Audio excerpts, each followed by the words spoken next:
Nope. So yeah, Koitel right here would be a good play, possibly. I'm not sure if Noah would do that, since it's blowing up his rack and kind of opening up the board, but nonetheless would be a decent play. This is a good example of an equity play where, of course, Koitel would be just the standard equity play, but at the highest levels of Scrabble, players don't play straight up equity. Usually they just consider equity as one factor in their decision. So we'll see here, Noah just plays rock for short. I like it a lot. Makes the board continually bad. And I'm absolutely in favor of closed boards because minimizing volatility is the best way to control the game and give yourself the best chance, in my opinion. So Noah played that, and Jackson has a pretty easy bingo. Minters. Let's see if there was any sick play that he missed. Nope. He could have played Minster, but Minters is totally fine. Kind of continues that tough board dynamic, whereas Minster would have spread the wings of the board, figuratively. No, it did not draw too well to AILT. AILT obviously is not a great leave, but that was a poor draw. So he's in kind of a tough spot here. There's really nothing great. So when you're in this position, you're down 50 and the board is possibly going to close in on you. It forces you to think a lot more tactically. So Noah can't really play anything that makes the board closed because then he's just doing Jackson's job for him.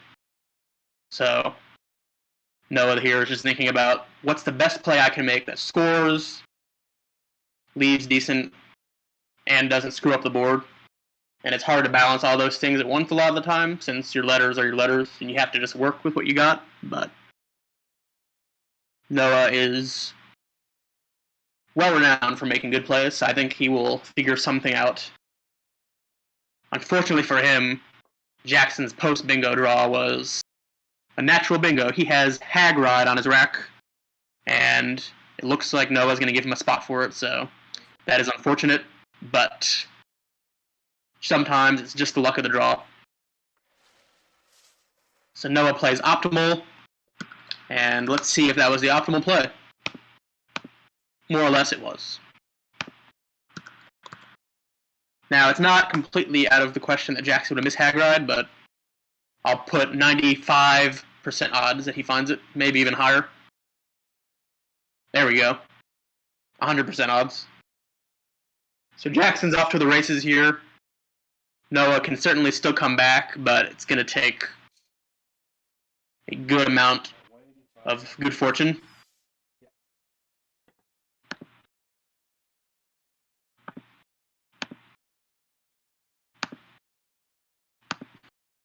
Now at least the board is somewhat open, so Noah has some hope, but his rack right now stinks, and he's got to figure out a way to score. From that R and Minters, I'm not seeing anything good. That U and the K, it's just a very unfortunate combo. And he certainly can score.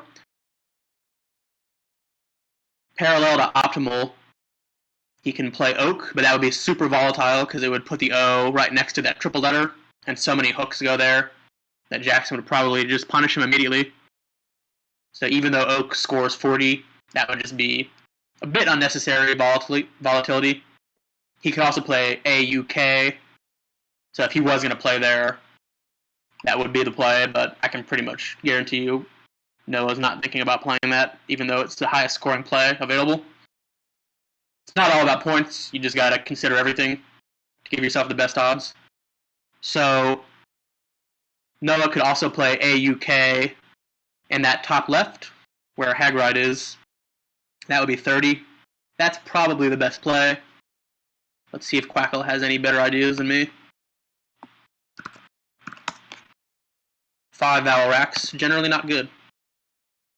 So yeah, there's not a whole lot. He has no real opportunities to play a lot of tiles this turn. It's just an unfortunate draw. So I think you're going to see Noah just reluctantly play a UK at the top. It's hard for Jackson to come back on that spot because he would have to have a D and an O and a play that can overlap. He could have an H to play HUH, but obviously there's only one H out, so that's a little bit less likely. And as you can see on Jackson's rack, he has no way to overlap if Noah plays Auk up there. But it's certainly a lot less volatile than the other Auk, or however you're supposed to say it. And this is definitely a spot where you're going to want to think hard. As you can see, Noah's racking his brains because he knows that he's down 100, and it's really important that he makes the right play. Okay, that's pretty surprising. So when you're down 100, this is actually a lot more acceptable because you need to create volatility to give yourself better odds. It kind of stinks because a lot of the time you're just going to get burned, but obviously Noah's options are highly limited, so Jackson has the J. Oh yeah, that's going to suck. So Jackson's just going to play JO, and that's basically the game right there. It's going to completely kill the board, and that's like 60-something points, so really unfortunate for Noah, but Jackson's just running hot this game. That's how it goes, and that's why we're playing these long series, because people need to have a fair chance to draw back and balance out that variance. So Noah played Auk. I'll put money on Jackson playing Joe for 69. I'll go ahead and submit that before he even plays it. Oh! Okay, I'm not really sure what's going on. That is a J on his rack. I mean, I don't know what's going on. I have no idea why he didn't play Joe. I have to be honest with you guys, I don't know what's going on.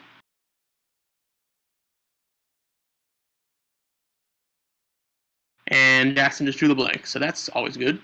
Blanks are good. Noah picked up the Q, so this is just a prototypical game where things aren't going to go someone's way. But at least he has QAT for 28. He was able to get rid of it immediately, so could have been worse.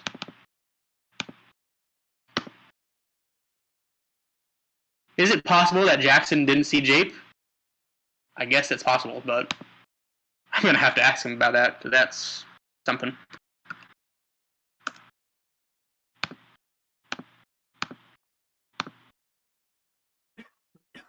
Now the J is on the left side, so we definitely know it's a J, and I was not hallucinating. So even though Jackson picked up the blank, his rack is kind of junk. His options really aren't too much here.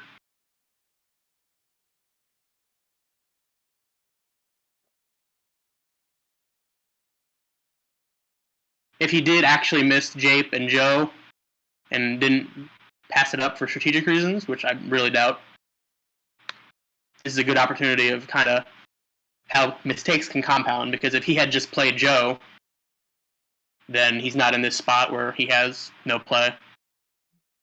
The F obviously isn't a great tile either, but it would be a lot better than the J, so yeah, that's pretty standard. That clogs the board, scores. Not much else, I think, options-wise. Let's see if Quackle saw anything that I didn't.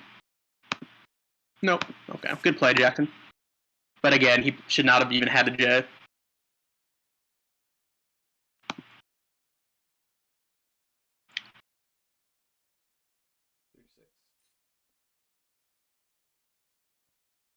All right.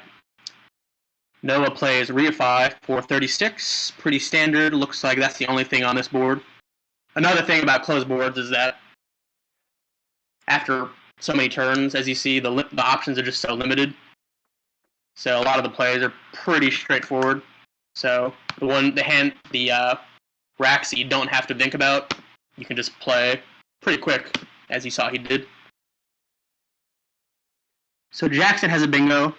He has heavy ores through that eye. I think he'll find it. He'll have to make that blank an S. Let's see if he has any other bingos. Nope. That's the only one. Will he find it? Oh, he will. There we go. So that's pretty much the game right there. Noah drew junk. If we had resignations, I think Noah might have resigned after this play, but nonetheless, he will duke it out.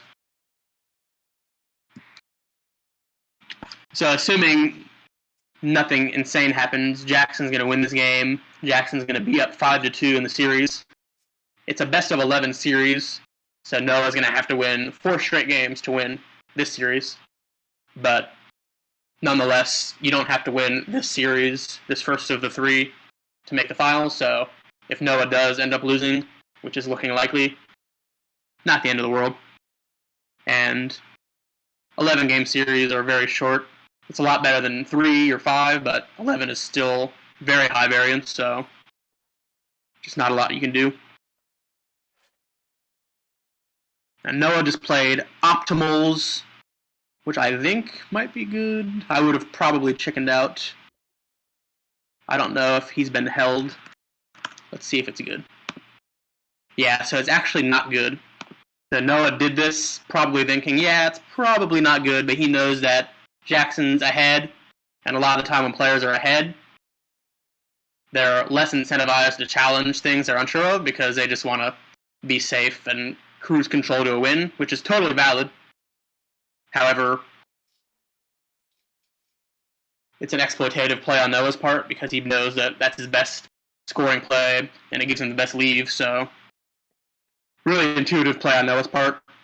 I wouldn't say that intentionally playing ponies is generally a good idea, but sometimes it actually is pretty smart. But it's not going to matter here. Jackson drew the blank after blank bingoing, and he's just going to bingo. So good game, Noah. Sometimes you just get outdrawn, and that happens. So he plays tumblers, and that's basically all she wrote. Let's see.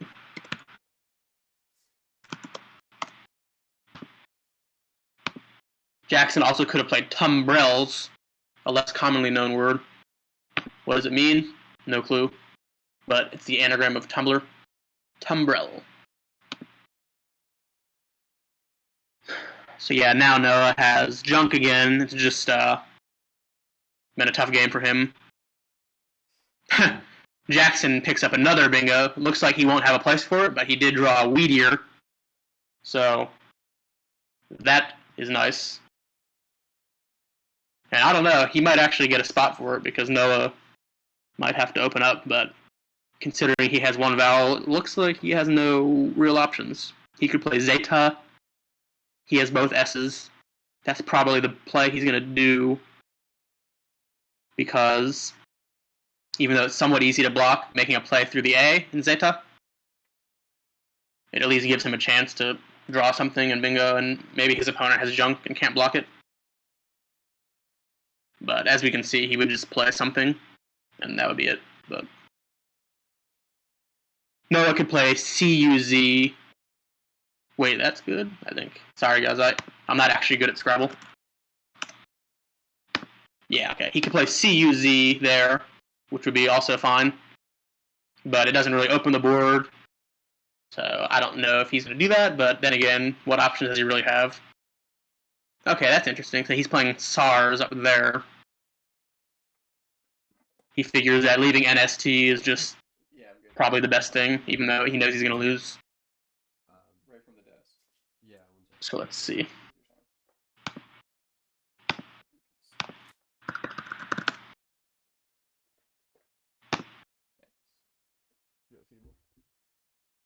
Jackson's getting a paper towel.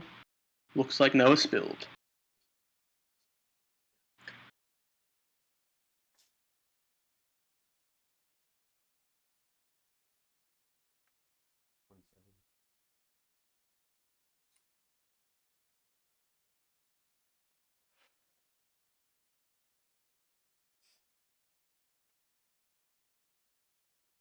Right, Jackson plays Ewer for 20-something. Pretty standard, good leave, good points. It would be nice if he could have maybe blocked the board, but as you can see, he didn't have any overlaps on tumbler because the U has limited hooks, so. And he didn't draw a bingo this time, so yay. Noah drew a bingo. He has distant, and it doesn't fit. It barely doesn't fit. As a hook for tumblers, he could play stumblers, but the board is just short enough for that not to fit, so bullet dodge for Jackson.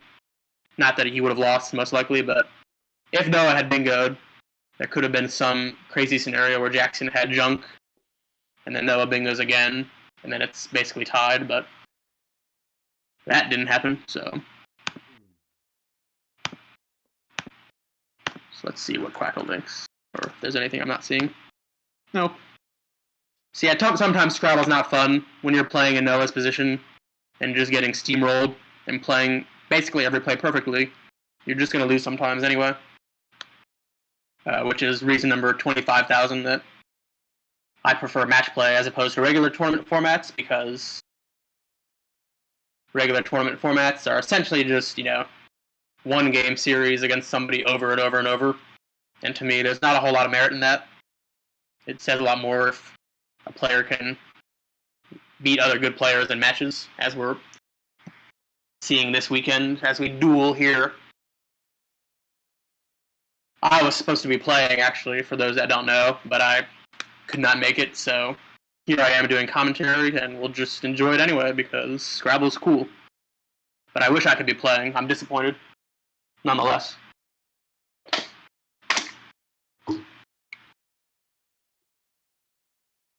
And yeah, because this is a sanctioned tournament, we are not allowed to resign.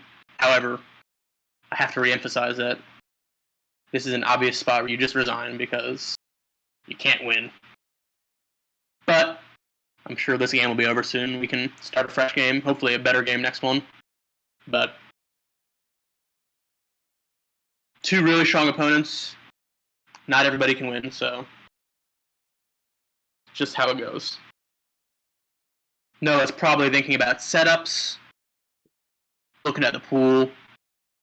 He really doesn't have that much. So he's going to play Mind. Maybe he'll draw bingo. Let's see.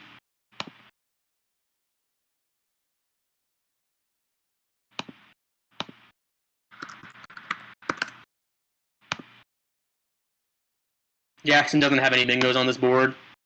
Doesn't have any good scoring plays on this board, so even though he's going to win regardless of what he plays, he'll probably just play something through that end that just clogs everything. Something like Diner. It doesn't really matter. In a tournament where spread doesn't matter, it matters a lot less what you play.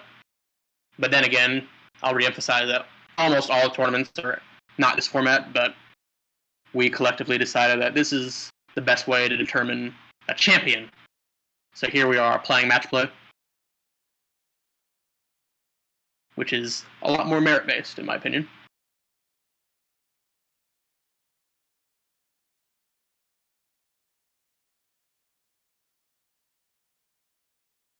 In our match play event, we're playing with 20-minute clocks to expedite the process so we can play those many, many games. But in standard tournaments, the clocks are 25 minutes. But we had a special approval for our 20-minute clocks, so we can keep the day moving along swiftly. So Jackson elects to play Dine. That's fine, because leaving that R gives him a lot better shot of bingoing. If no, we're to randomly open the board up. EINR is a great leave, generally. Not the best, but pretty good. Let's see. Noah has nothing. He needed one of those E's Jackson had. That's for sure. So let's see if he has any cool plays. I don't see anything. But I miss things like all the time because I'm not actually good. So yeah, Noah has nothing.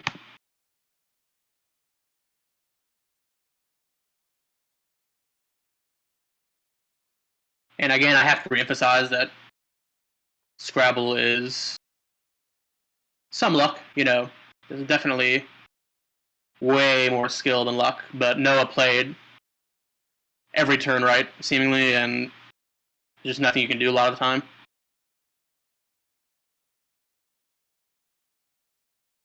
But to Jackson's credit, he's also played well, other than possibly missing Joe. So Noah plays Utah, which is also the acronym for the Utah Jazz. Shout out to all those NBA fans out there. The greatest league in the world, as far as pro sports goes. So Noah plays Utah. Jackson would have Rainwear if there was an open R, but suffice it to say, there's no open R. So he'll just have to settle.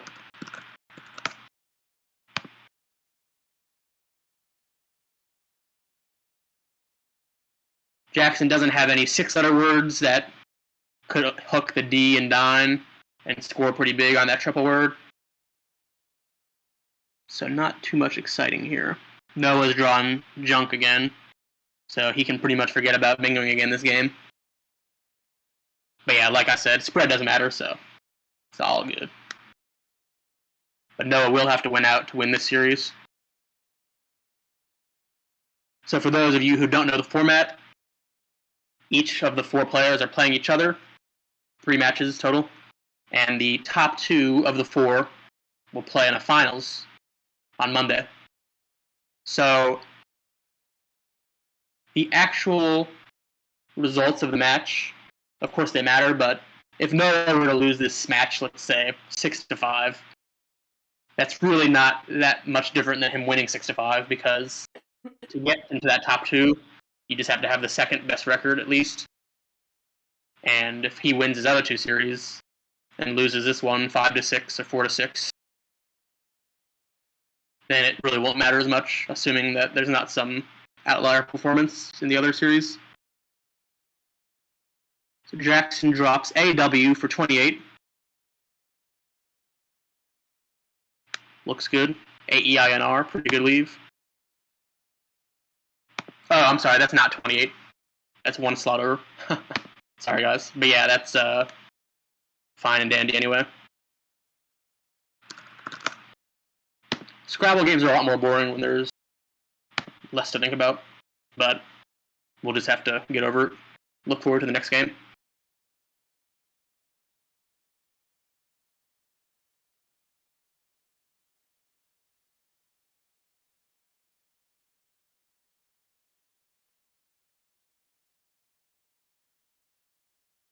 Jackson drew 2 more E's, so all those E's that Noah needs, Jackson just keeps pulling them. There's a Scrabble player notorious for complaining about lack of E's, because E is the tile where there's the most of them in the bag. There's 12 to start the game. So players really love their E's. E's make life a lot easier. That's for sure. But complaining about tiles, kind of frivolous, in my opinion. But then again, who cares about my opinion? Let's be real about this.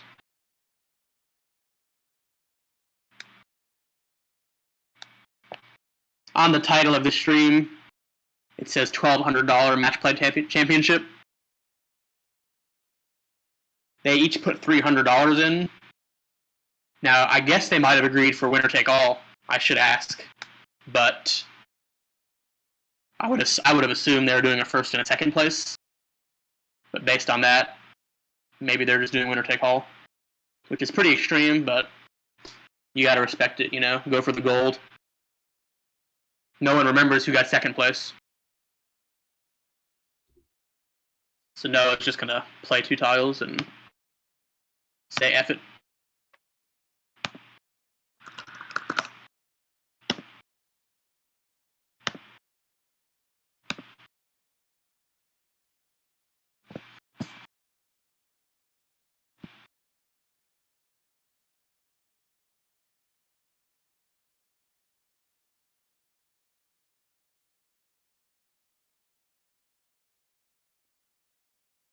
Also, for those of you in the chat that know me, I don't necessarily know who is who because I only see monikers.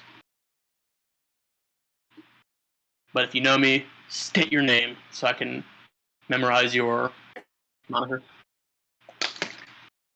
One thing I am good at is having an eidetic memory. I don't forget anything. Wink, wink.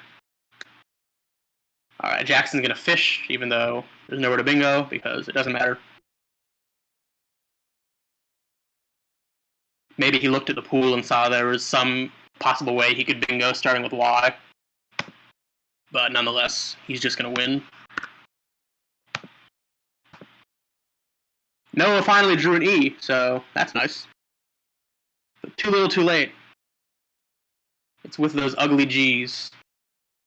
People that don't play Scrabble wouldn't think that the G is such a terrible tile. But other than the Q, it's pretty much the worst tile because the way it's valued with the 2 points and the way it doesn't interact well with other letters makes it actually terrible. So like a V, people think the V is pretty bad, but at least the V scores. So it has something going for it, but the G is just total junk. Q, J, G, U, V. That's the bottom 5, I think. Maybe a W. Something like that. Certainly can argue for different letters. This program, Quackle, has what they call static evaluations of letters. Actually, sorry, that's not Quackle. But you can statically evaluate a letter as just a numerical value. So an S is like +9 or 10. A blank is +20. Something silly like that. Noah plays Jess, leaving L and G.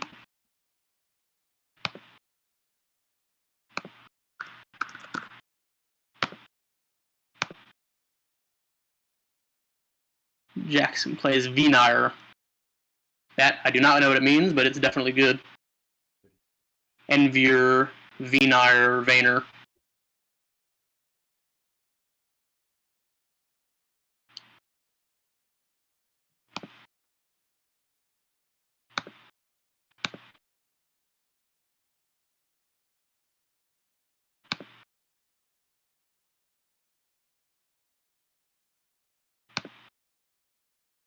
Bag is empty. We are almost done with this game. I'm sure these guys are ready to get on in the next one.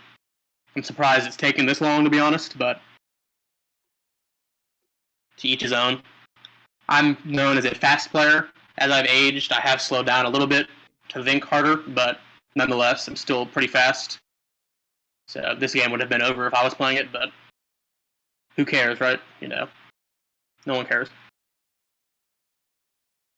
497, 346. And that is all she wrote. Jackson is up 5-2. Running hot.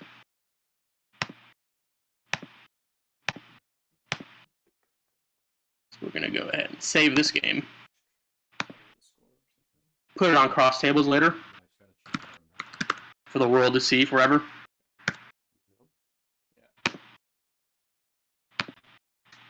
Noah's going to be going first next game, which is an advantage. Boosts your odds quite a bit. Well, not quite a bit, but better something than nothing. I always tell people who complain about going first and second too much that you can just trump that by just playing better than your opponent, but that's not as popular of an opinion.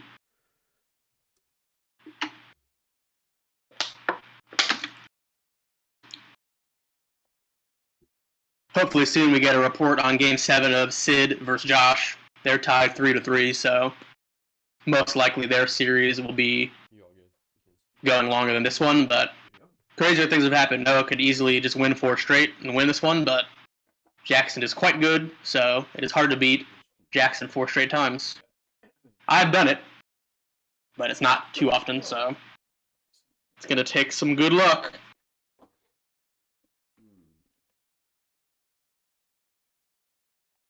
Now Jackson's messaging me. I feel fancy.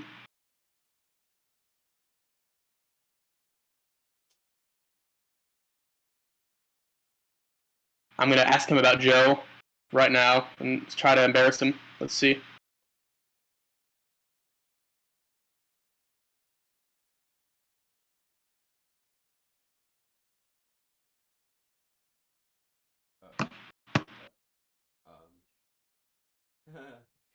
When I played pro. Yep, he missed it. If you guys see him smiling, that's because he feels that embarrassment. He realizes that that is just an embarrassing miss. But hey, you know what? We're human. Sometimes you miss things. It's early in the morning. Maybe he hasn't had coffee. Maybe he hasn't had food. Maybe his brain isn't firing on all cylinders, but now he should have waken up. Now that I've put him on blast for missing such a simple play, how could he miss that? It's just inexcusable.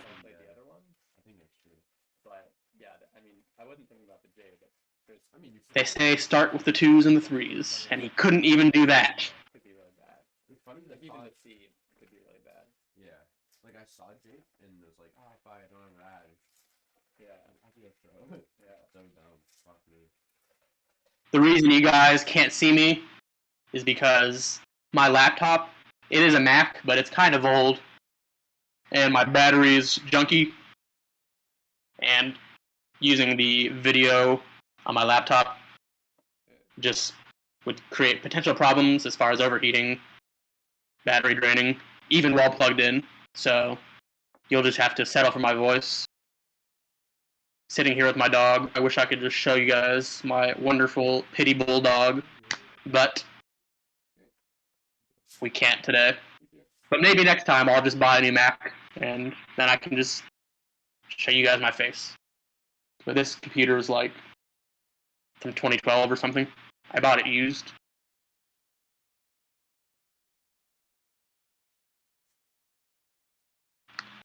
Should be getting going right here. Looks like Noah's drawing. He's going first. Hopefully he draws better this game, makes it more competitive. And here we go. ER, good start. And that went downhill. But hey, he has a good rack. He can't really do much. He might play drag for 12, but I think he's going to exchange because LRS is not a good leave.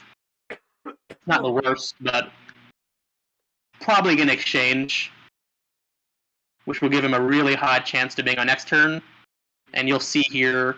Oh, okay, actually, that's a good play. Is that good? I think he might need another R. Or is it the other way? Let's see. Now, Jackson has a... Okay, Jackson has inosight on his rack, a natural 7-letter word.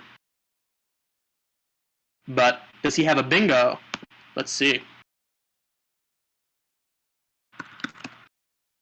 Sorry, that's not the rack. Okay, Gur is a word. Sorry, I don't know my 3s, guys. That was one that got added not that long ago, and I always confuse if it's GRRR or GRR. That's no good. Okay, yeah, Jackson does have bingo. I'm sorry. So he is ironiest. I'm a bit rusty, guys. I apologize. But yeah, that is a word.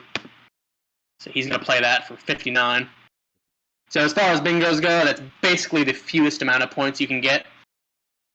The fewest hypothetical points you can get for a bingo, I believe, is 56. But nonetheless, Jackson will take his bingo, and he's off to the races, so... Noah has a bingo back, though. He drew 3 vowels, but they happen to still work. He could play Solitude or Toluides. And as you can see, with that much thought, he's just going to play Toluides, and there we go. We're off to the races.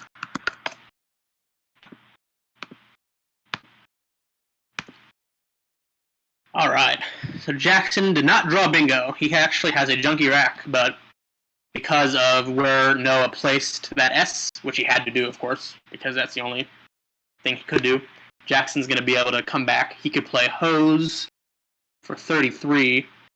That's the first thing I see. He could play House. House is probably better.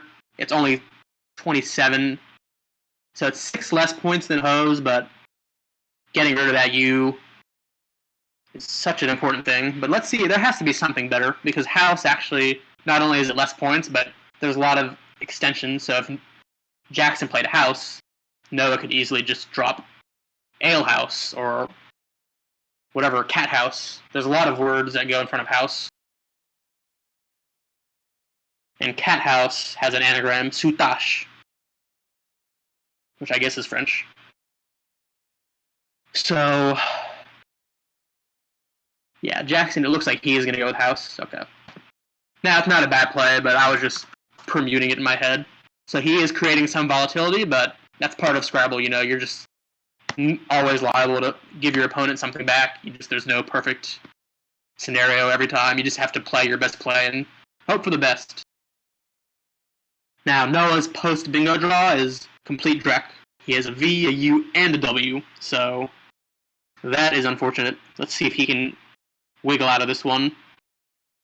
I'm not seeing anything too good as far as points go. So he might have to exchange, but let's see. This is one of those racks where, because I'm not in the game, I'm just going to type it into Quackle because I just want to puke just looking into that rack. Let's see if he has anything. Yeah, so his options stink. He could play pub, but that leaves the V and the W and closes the board. Now, at this point, it's tied, so if he wants to close the board, it's not like bad strategy, because generally when you are behind, you don't want to close the board. But when it's tied, you still have to think pretty tactically, because it doesn't take too much for you to just be behind the next turn, or 2 turns, so this is definitely not ideal. But when you bingo, you get 7 new letters, so sometimes this is just going to happen. You're just going to draw junk. In fact, my friend, who may or may not be watching, Marlon Hill, he said there was a stretch where he was running so bad that he was scared to bingo because he knew that the U and the W were coming together. But hopefully he got out of that run. Jackson is likely going to bingo next turn. He has a good rack. He has emendate to the E. I don't know if there's a better bingo. There might be. So Noah does end up playing pub. I'm sure he was very reluctant, but at the end of the day, exchanging is 0, so a lot of the time you really only exchange if you absolutely have to. So he's just going to hope to outdraw or draw out of this. So Jackson has dementia. Okay, there it goes. Yep. So doesn't have much to think about. Emendate would unnecessarily blow up on the board, playing it to the E in Ironiest. So dementia is absolutely the right play. It keeps the board controlled versus his other options. And let's see, did Noah draw anything? Okay, so Noah actually drew pretty decent letters, so he's going to be able to score very well this turn. And I'm going to say he's going to take a while in this turn because he has a lot of options here.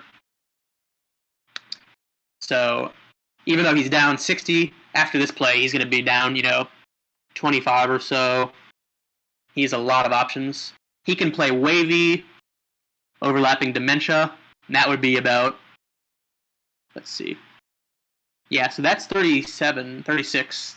So that's probably the best play. Wavy is good with just the Y or also the EY, and I'm sure he knows that. So I would guess he plays wavy. The only thing is this board is potentially closing in, so he has to think pretty carefully. He could play Davy from the D, but ELPW ain't bingoing anytime soon, so I don't think he'll do that.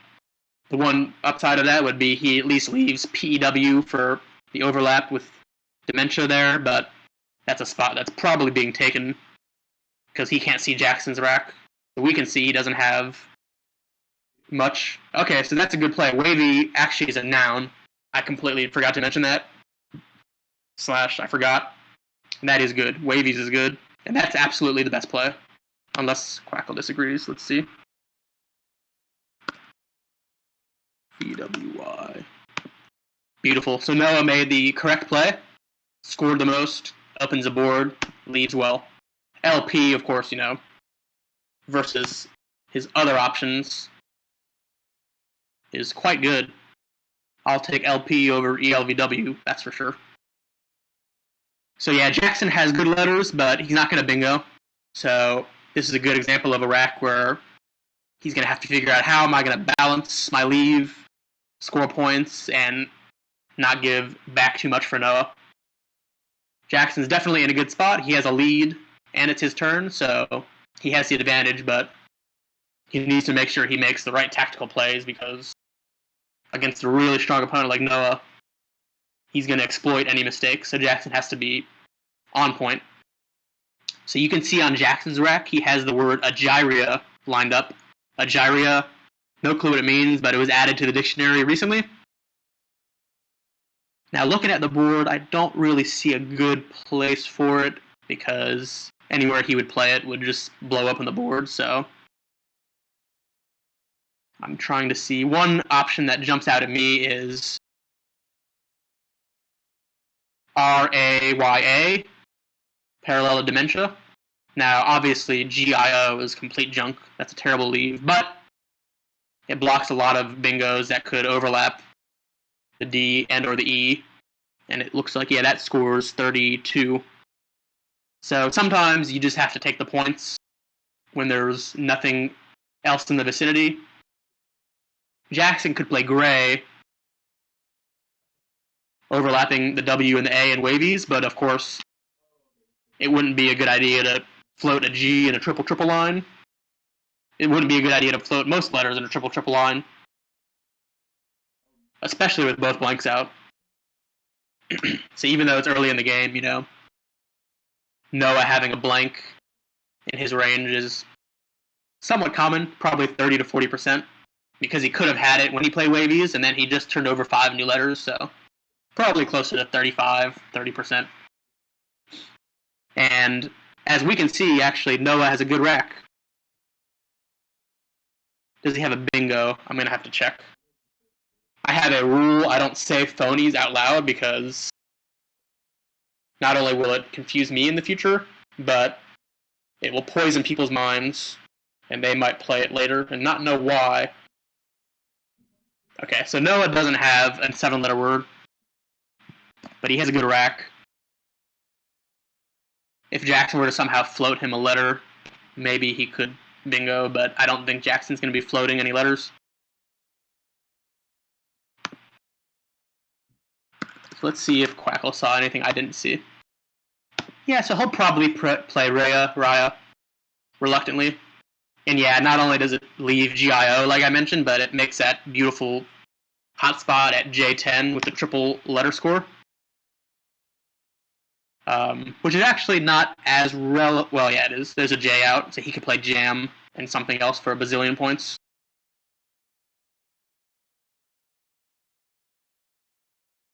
Okay, so this is an interesting move. So Agyria turns over 6 letters. Now, turnover is kind of a controversial concept in Scrabble, but the concept is that if there's blanks out, especially 2 of them, you want to play more letters if you have a borderline decision to give yourself a better odds at drawing it. So that might have been a consideration, but not only that, it actually, yeah, that's a good play, because that blocks a lot of the hooks that could have gone on the D. So now if Noah had like a bingo ending in ED or ER, he can't play it because the only front hook for DA is an O. So that's a great play by Jackson, actually.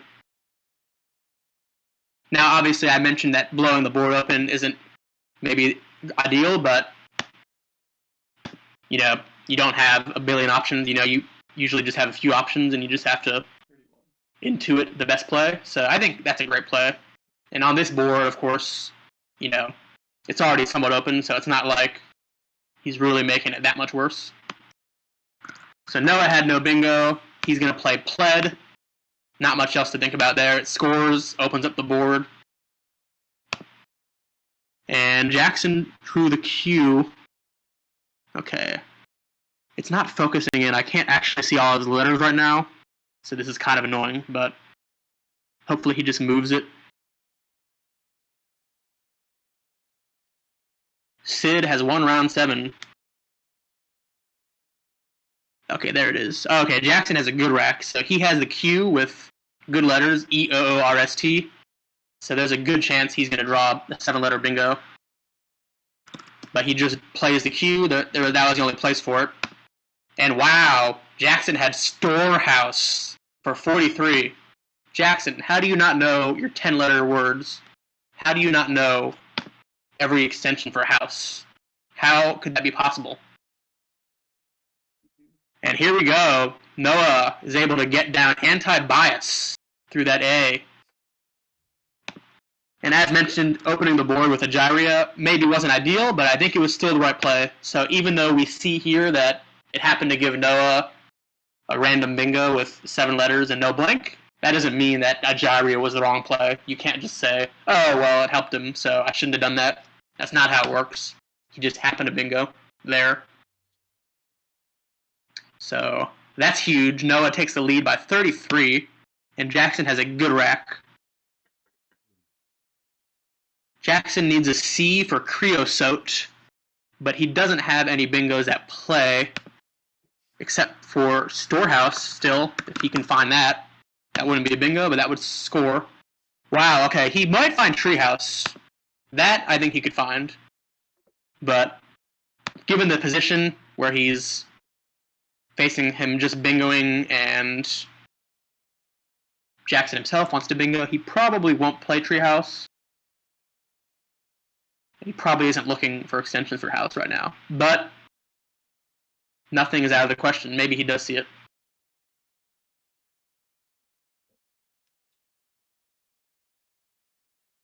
And both blanks are out still. As you can see, Noah, despite bingoing with 2 blanks out, still both blanks are out there. So this game is going to get real interesting. And with Noah's back against the wall, he has to win, so pressure is on. Clock is ticking. This is a tough spot for Jackson because when you're in these spots, when you don't have a bingo and you're down, fishing is never fun. You don't want to fish because it just doesn't feel good. But obviously, sometimes you just have to fish. Fishing is when you play 1 or 2 letters, maybe even 3, to try to just bingo next turn. So Jackson goes with Ode. Seems fine to me. Leaves a great rack. EORST. And no, Noah has letters. He has no bingo, but he has a good opportunity. I would guess he plays Poof for 27, leaving AINT. But he's going to play that, and I actually like that a lot because if Noah plays Poof and Jackson bingos, he could have screwed himself in a way because the board could be kind of closed at that point. But I'm not really sure if that was his thought process. Maybe. Oh my goodness gracious. Guys, this series is over. Jackson drew the perfect 2 letters. He tripled, and he's going to beat Noah 6-2 in this series. This game is over. That is a lot of points. It doesn't matter what Noah has because this game is over. Very unfortunate run for Noah. He's playing really good Scrabble, but he's just running into it. Jackson is running hotter than fish grease. And wow. Let me catch up here on Quackle, guys. Sorry. Overpassed 167. Now, Jackson's up 120. I guess it is possible for him to lose. As you can see, both blanks are still out, but the number of open spaces on this board are decreasing, so it's going to be really hard to come back. Jackson's odds are about 99%.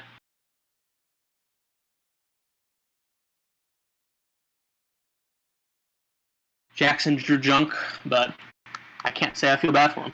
Noah over here doesn't really have much. Can't really score. Obviously, you can't bingo. So this is just a frustrating situation for Noah. He's playing well, and just nothing is happening.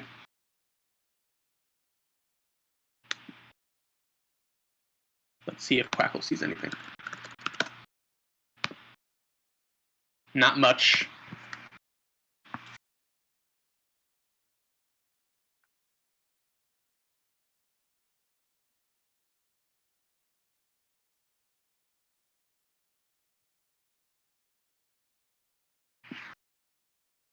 I'm going to try something. I'm going to try unmuting myself on my computer to see what it sounds like.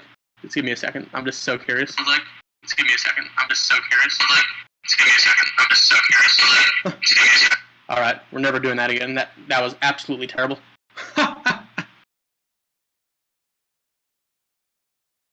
So what's going to happen here? Jackson's going to win this series, and the nature of this kind of format is that some of the series were going to end sooner than others. So Jackson's going to get a nice long break, and he's going to start his next series when everyone else does in the afternoon. And after this, it looks like we're going to have Sid and Josh back on because this series is over. So we'll get to resume their series, which was streamed last night, their first 6 games.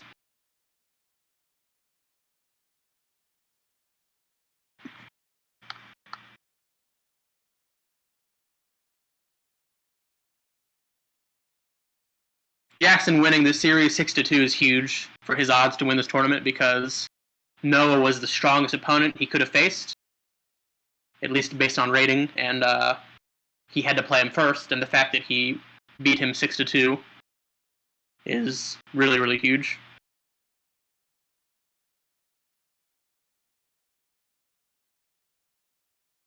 Now, it looks like the clocks might be on the wrong side. On my screen, it says Jackson's clock is ticking, but I'm pretty sure it's Noah's turn. So, yeah, it is. Okay. So we'll have to fix that, I guess. So Noah plays hat. Not much else to do. Just take the points, hope for the best. Jackson has junk, but it's okay because the junk can score sometimes. He'll have a lot of comeback plays. He has the K, and the K can go in front of HI to make key, and he's just going to score like a lot. So pretty quickly, I would think he's going to play Wick. You can also put the C in front of the H, so it looks like he's going to do that.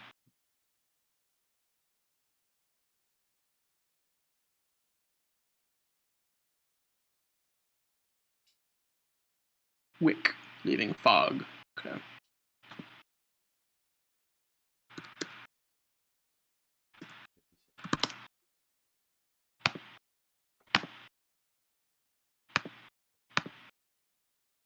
So yeah, Jackson does play Wick for 56, and that's all she wrote. Oh wow, Noah has an interesting rack. He obviously doesn't have much, but he would have Benjamin if there was a B open, which is a cool word because, it's a name, but the word itself is just referring to the dollar bills, I guess. Or $100 bills, rather. Shout out to Benjamin Franklin.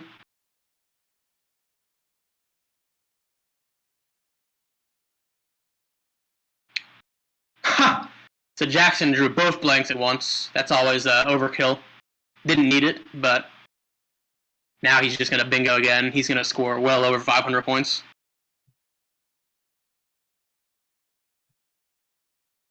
500-point games at the top level are very common, but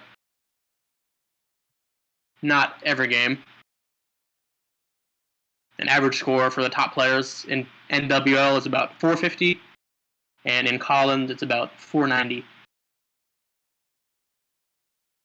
Someone can correct me if I'm wrong, but I think that's roughly what I would say it is.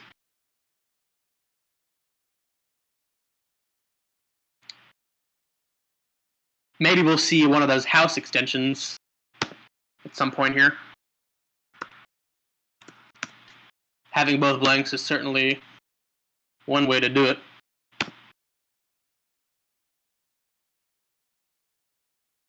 Noah knows that both blanks are out, so I'm not sure. Yeah, there's no... In another scenario, maybe he could hope for a triple-triple, but there's no actual triple-triples possible now. So he's just going to play Jin and say, F it.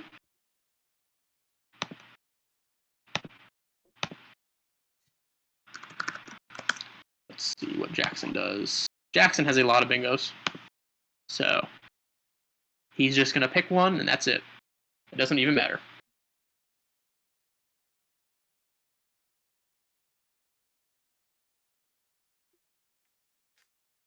Scrabble is a very interesting game.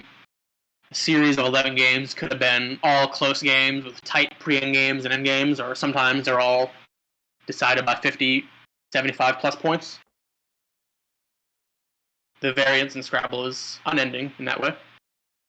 So I can't see what his blanks are, but I'm just going to say he played Forking because it literally doesn't matter. Forking.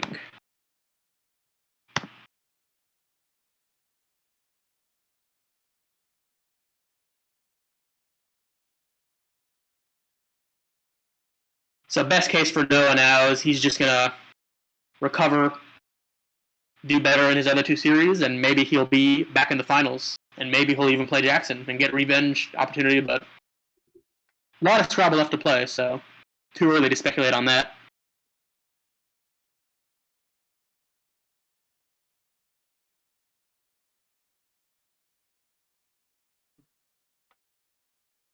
I do not see any bingos for Noah.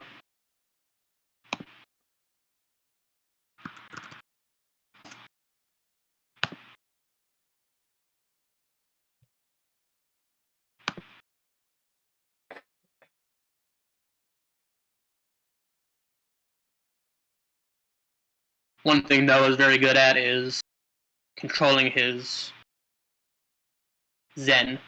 You're not going to see him get really worked up and really upset over Scrabble. Now, maybe I'm wrong, but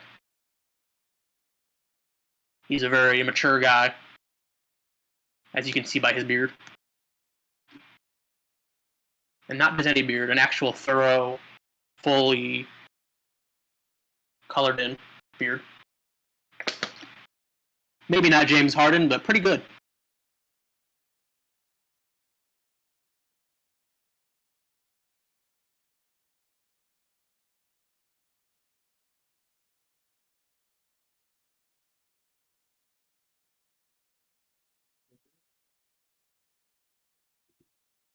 All right. Noah plays Mel. Not much else to do. Jackson has the Z and the X. The overkill continues. ELR.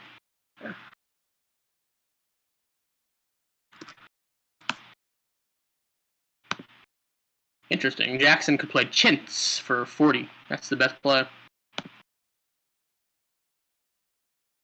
But I don't think he's going to see it because it doesn't really matter. He's just going to play something and win this game.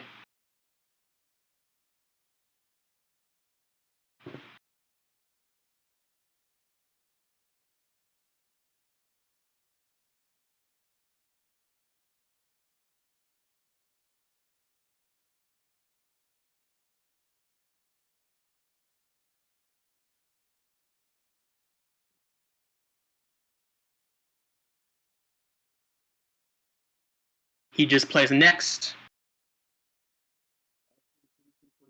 Good enough. Yeah, another nice thing about this format is you don't actually have to think hard about every play because winning by 200 or 220 in this format is arbitrary.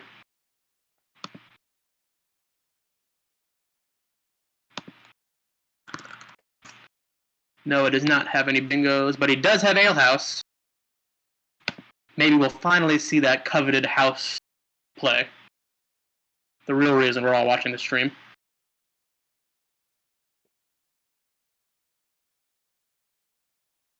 There's one in... No, there's not. Sorry. There's no tiles in the bag, so... I'm surprised this game hasn't ended yet, but to each his own.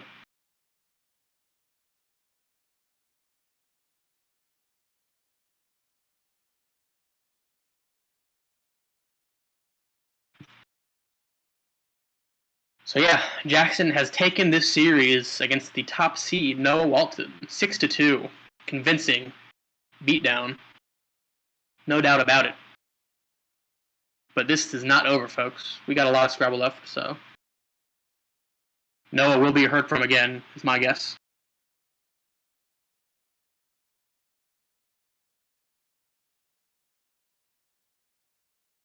Jackson is very feeling good inside, but he's trying to conceal it, trying to look cool, but Inside, he's jumping for joy. I can guarantee it.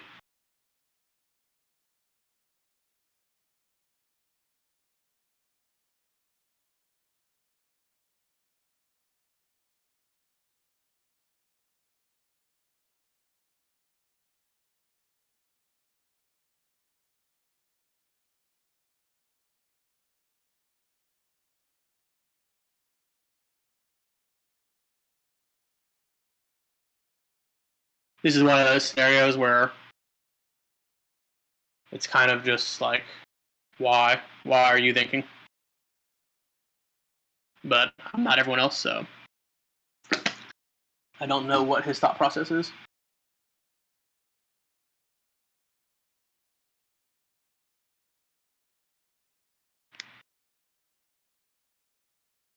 I got in trouble one time at a tournament because there was a scenario like just like this. I had like 500 something, up 200, and my opponent is like taking their time, and I had literally 2 letters on my rack. So I started playing on my phone, and then I got yelled at. So obviously, technically, that was a douchebag move on my part, but I also have the expectation that people will not be petty. And that is an expectation I guess I shouldn't have all the time, but oh well.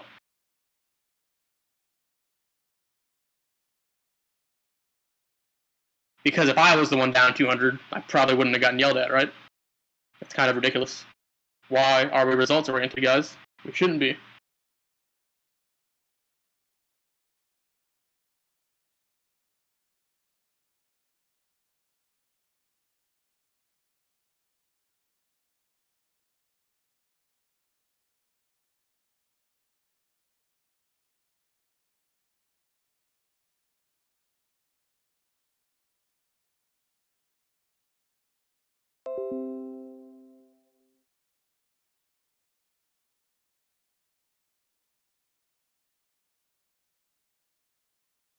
But yeah, I'm not gonna lie, the fact that Noah is still thinking is borderline ridiculous because he's wasting brain power he's gonna need later. Of course, he has a lot of brain power, but I just don't see what he has to think about. The bag is empty, doesn't have a bingo. He cannot possibly win this game, so if I was Jackson, I'd be pretty tilted.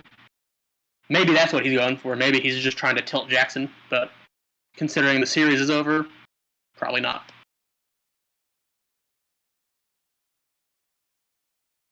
So it looks like we'll have a little gap between the next game because presumably Josh and Sid are playing right now. How many minutes ago did Josh say that he won? So yeah, we'll see. But nonetheless, we'll get more Scrabble here soon enough.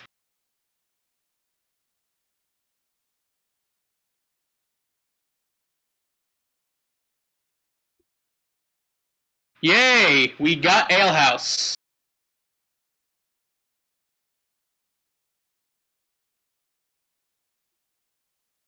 So after all of that, he plays Alehouse. Yippee.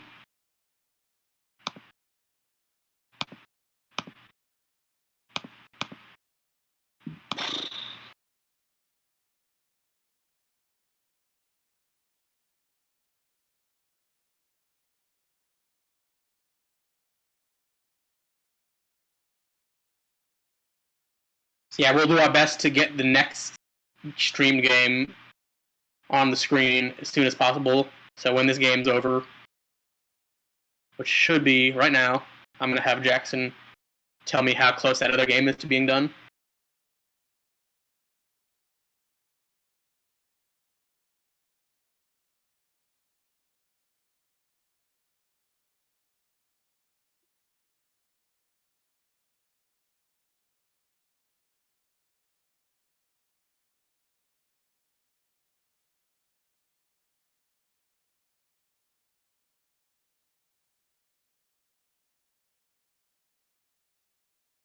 For those of you following the chat, thank you to Scrabble Kitty for all of the word information. For those of you that don't know what the hashtag means, when you see a word followed by a hashtag, that means it's Collins only. So we're playing not Collins, we're playing NWL. But a lot of people play Collins, which is NWL plus about 20 something percent. Sorry, 29%. And if it has a hashtag, that means it's Collins only.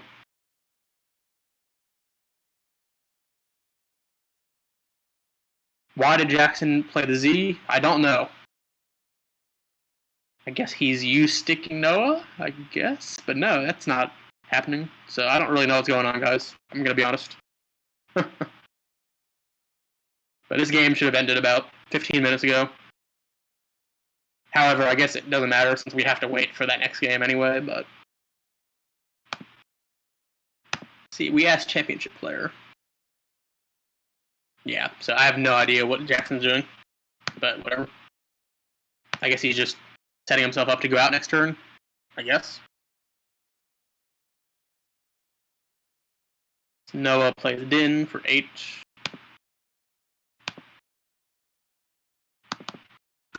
Maybe someone mistracked. That's possible. They think something else is going on that's not.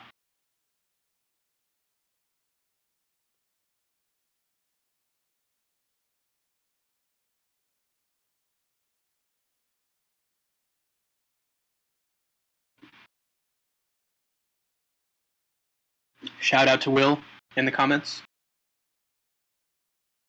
Definitely the better player than me and the better commentator. But I'm not far behind.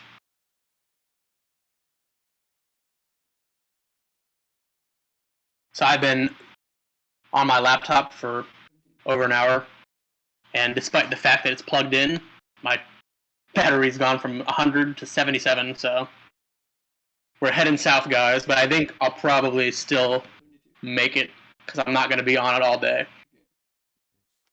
Later on, we have Jared Capel and Kenji Matsumoto. And I'll be back tomorrow morning.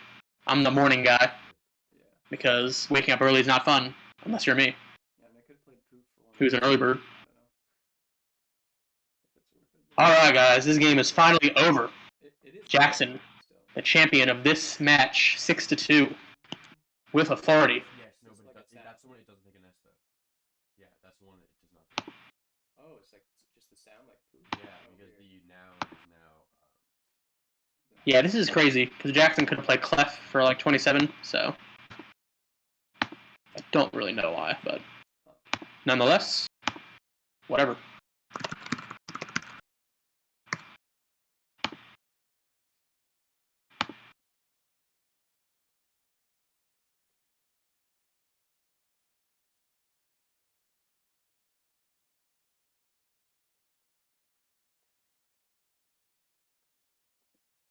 Will Alehouse was just played like a minute ago as an extension, and Overpassed was the triple. Yeah.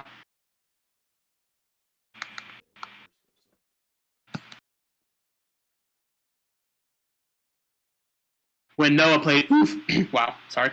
When Noah played oof, oh my god, I can't say ooh without my voice cracking, and I'm 27 years old. I'm just now hitting puberty. When Noah played oof instead of poof, that ended up costing him severely. Now, obviously, hitting the triple was pretty hard, but it was even more of a slap in the face because it wasn't even using one of those 2 unseen blanks. But the 2 unseen blanks should have been a good enough reason to maybe block the triple. Like, I didn't see it in person. I was like, oh, I guess that's maybe why you played Za. See, when you said like, oh, I knew you realized I had something. I was like, do I have a second? I'm not seeing. Maybe. Did I say oh? Yeah. That might be what I was saying it for. Poof is good, by the way. It wasn't completely out of the question that would have been considered a poo word. Poofter, whatever that means, is a poo word. So that was a word, and now it's not because I don't know why, but poof is good. Oh, you said it on it.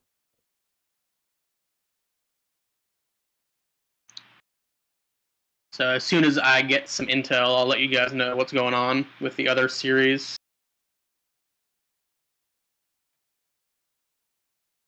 Do you think I should do poop?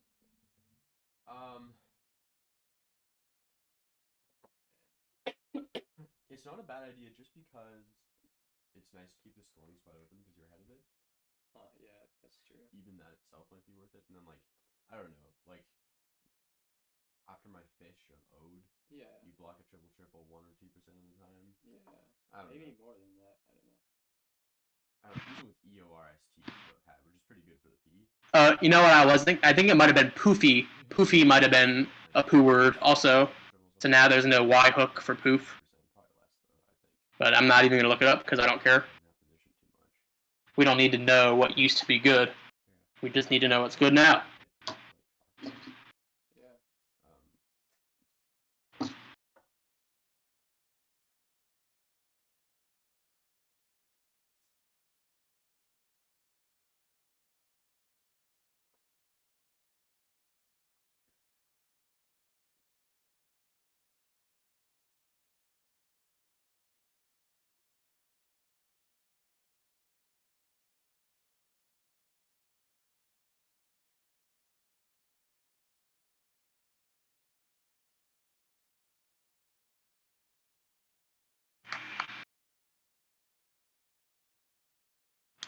I had put Jackson at about plus 250, which is 2.5 to 1 odds to win this tournament. I like to make odds for things, including Scrabble. So I took some action on this tournament. Bets are on, but now Jackson's odds have gone up, that's for sure. But he's still going to have to get to the finals and win it, so this thing is far from over. But this is about as good as he could ask for, winning 6-2 this first match. Jackson has reported that the other game is almost done, but nonetheless still going. So we're just going to have to wait. Things can't work perfectly with Scrabble. Some games go quicker than others. We'll just have to get over it.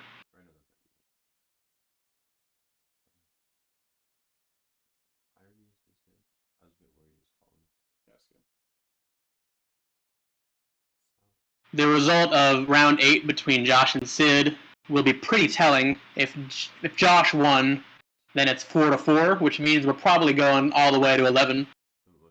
But if Sid won, then he's up 5-3, which means it could be over the next game.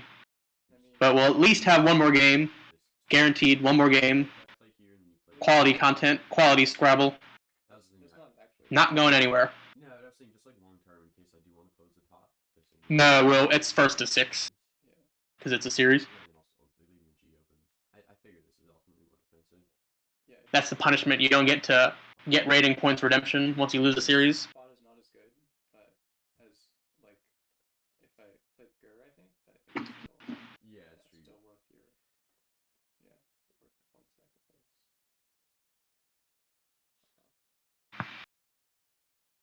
I was thinking about house extensions like 4 house.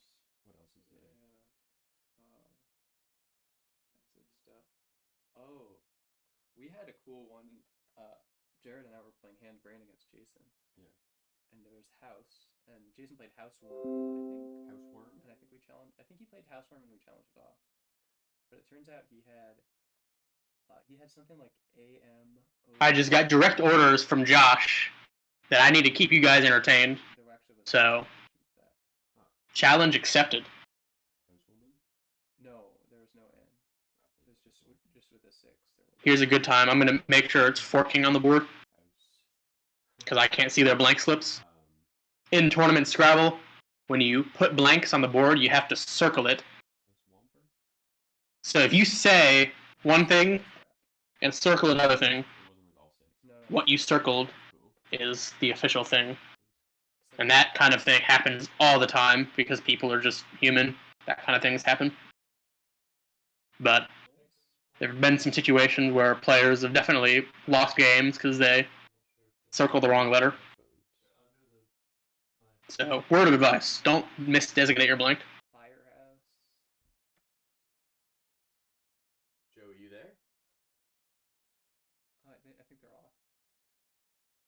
There's power No, button. I see a button. Is it? Yo, Joey? You hear? The button light is on? Or?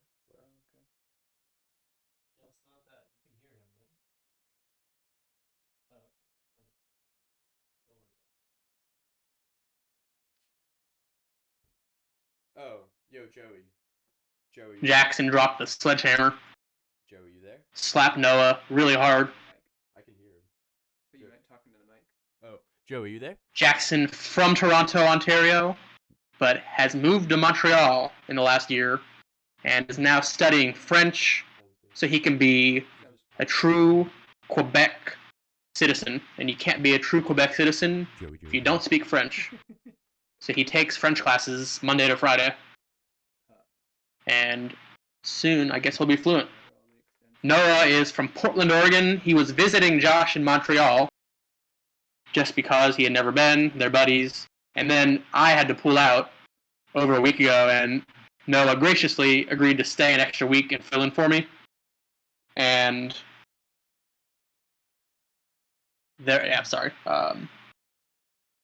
we just got a report. It's not forking, it's forging. So we're going to have to fix that. You know what? I'm not even going to fix it. I don't care. Score was 572 to 409.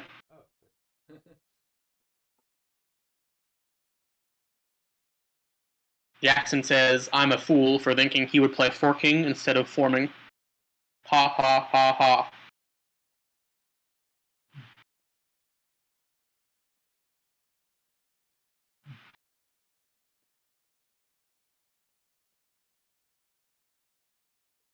So yeah, Jackson is late to the French game, but he's going to get there.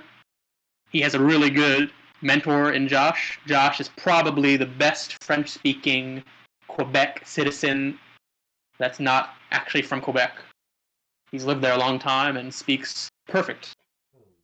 I took a French class in college, but it's just not for me. The accents, the conjugations, they just stress me out. So I just stick to English. I'm going to specialize in English, and that's it. I don't need to learn any other languages. I'm just going to study Scrabble words and not confuse myself.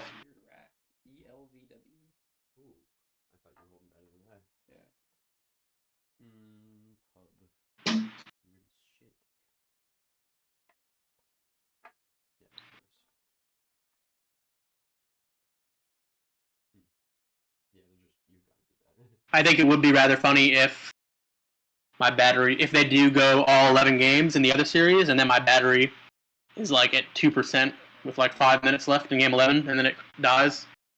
But you know what? At least we got me for most of it.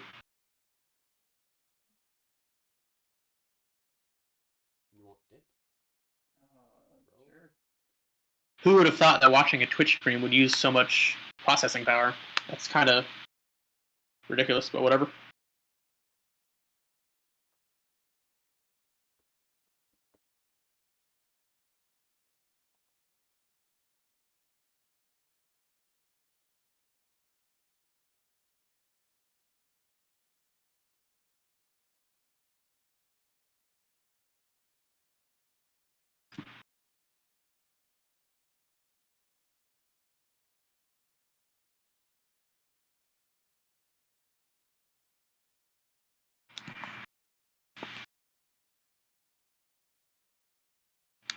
Regarding the poo words being removed from the lexicon recently, when they do the next dictionary update, there's a decent chance that some of them come back because now there is a disassociation with Hasbro and NASPA. So we don't have to be following what they say. That was a Hasbro mandated thing that we're going to be getting rid of words that only definition is offensive. But the problem was that they just got rid of too many words. Some of them, no one knew what they meant anyway. And some of them just straight up aren't offensive. As a Jew, I don't think that taking Jew out of the dictionary is a very good thing. Jew is a word, you know? But who cares what I think?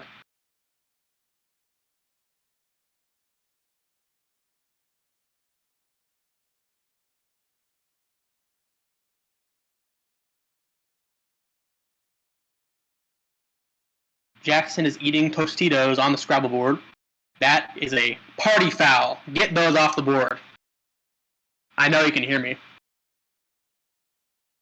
But luckily for me, I can't hear the rustling of the bag and the crunching of the chips, which would cause me to go into panic attack, literally, because I have decreased sound tolerance, and not just your average case. I probably have the worst case possible. So certain frequencies of noises cause me severe pain. So in other words, I have supersonic hearing.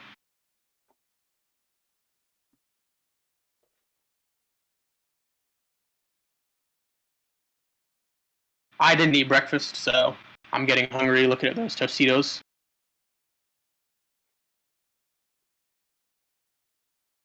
My breakfast today was crackers.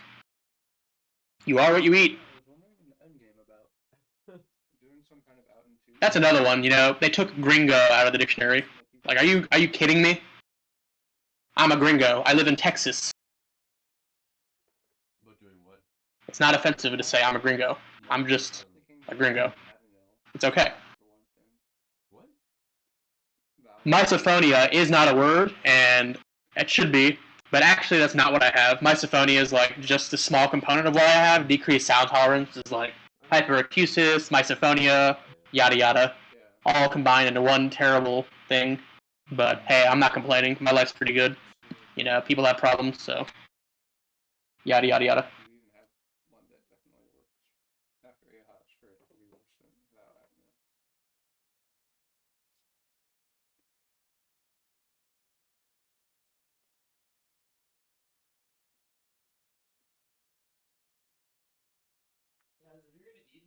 I don't know if you guys can hear my dog snoring, but Mute the what? that she is doing. She's like a cat. She just sleeps all day. She even hisses and purrs, which is pretty weird for a pit bull, because pit bulls are known to be vicious animals. But she's a sweet little pitty bull who's awake now. Bakehouse? Huh? Bakehouse? I don't like it. You don't like it? No. Yeah, if I'm autistic, you know, it's certainly up for debate. I don't think you can definitively say it one way or the other, but, you know, it's sort of subjective. Anyhow.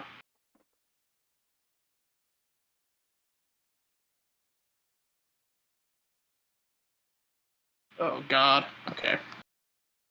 Sorry, guys. My dog has...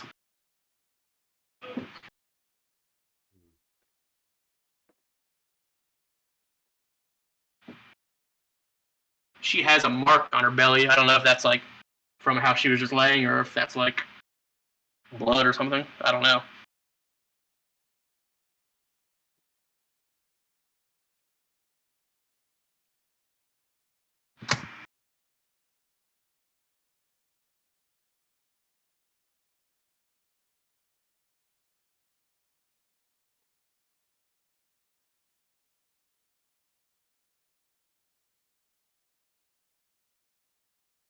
Josh and Sid are almost done, so we should have more Scrabble soon.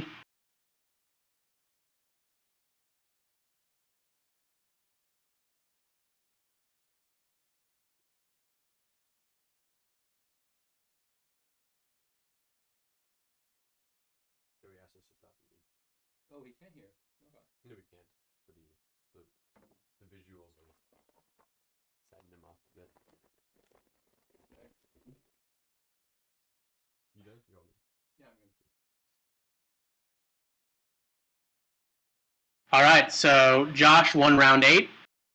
So therefore, it's very likely that we're going to have a 3-game run out here. It's probably going to go all the way to round 11. But of course, crazier things have happened. One of them might just win both, but it's hard to beat somebody back-to-back games when they're that good. And everyone here is really, really good, so we're just going to see what happens. Sorry, what'd you say? What was he saying? You're saying Josh won already. So it's 4-4. Oh, wow. Pretty spicy. Yeah.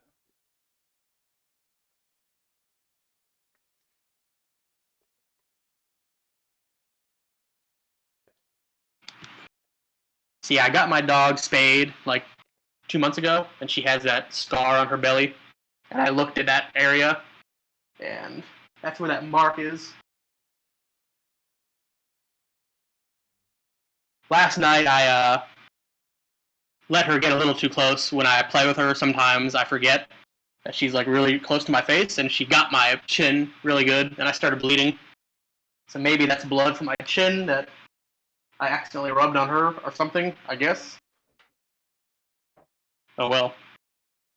But yeah, she doesn't bite. I was just playing with her, and she, like, when I'm doing things to her, it's the only thing she should do is just play back. I let her chew on my fingers and arm, but sometimes I accidentally let her chomp my face on accident. She got my ear pretty good a few weeks ago. That bled.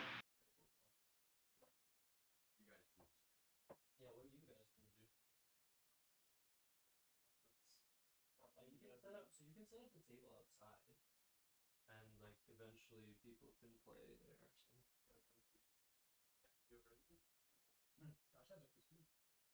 Yeah, a lot of people are really sensitive to noise, but there's levels to it. Like, I actually have to construct my life around it. So it's very inconvenient, but I'm making it work, so it's all good.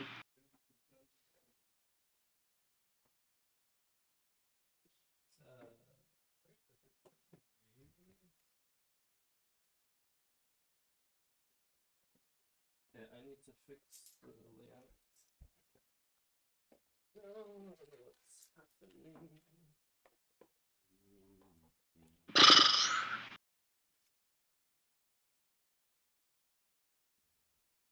Hello, kitty cat. Hey, She can just you hear me? yawned like a cat. Oh. Because that's what she does all day, is yawn like a cat. She wants to play with cats, but the cats don't feel the same way about her. I can't really imagine why.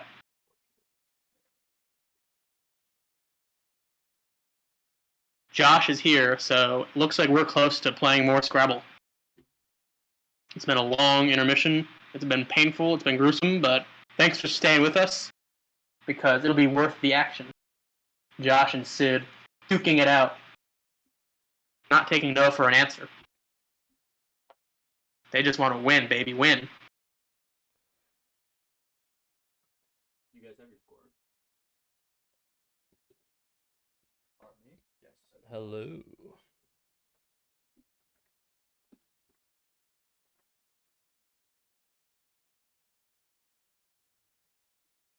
I do think nationals will happen because NASPA has, mandated people be vaccinated, and I would guess that even though it's going to be in August of 2022, we're probably still going to be wearing masks. So, I'll go and whatever, It's not ideal, but we've already missed, the last 2 years, so it's about time we just have nationals again. Yeah, maybe it is late July. Tomato, tomato.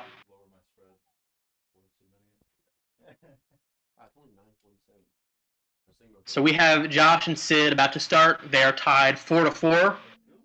This is a best of 11, so first one to win 6 wins the match. So no matter what happens in round 9, we're still playing at least one more.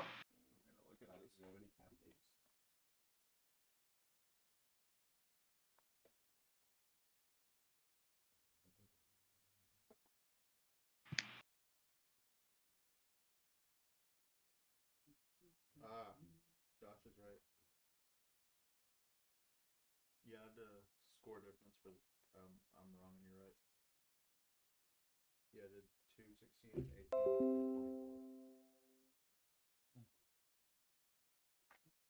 So this is the right flip. Okay, thank you.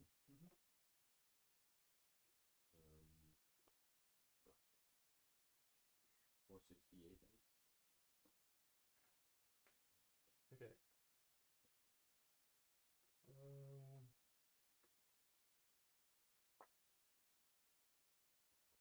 I'll be right back, guys. I have to go to the bathroom. Since you guys needed to know that.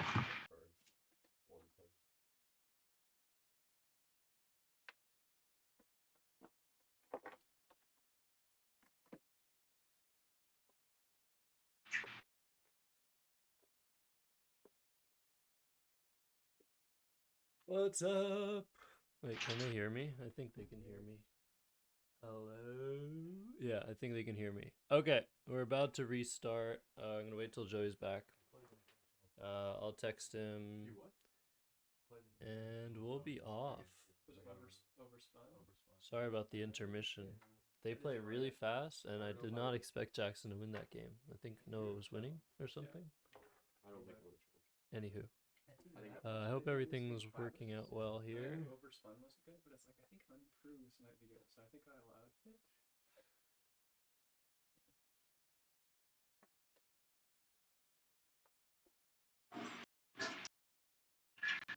Hello, pretty pitbull.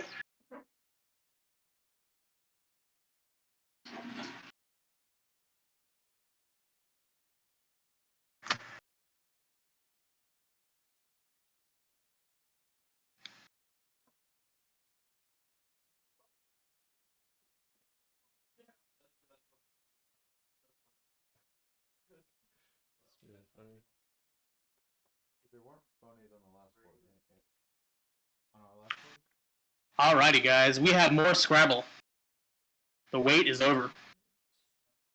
We have waited long enough. Sid Morali and Josh Sokol.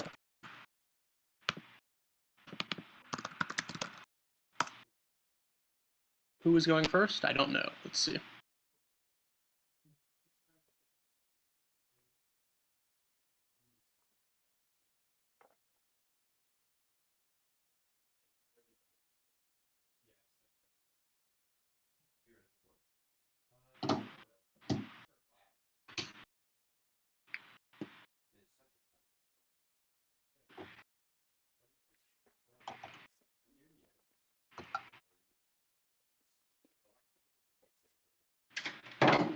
We good?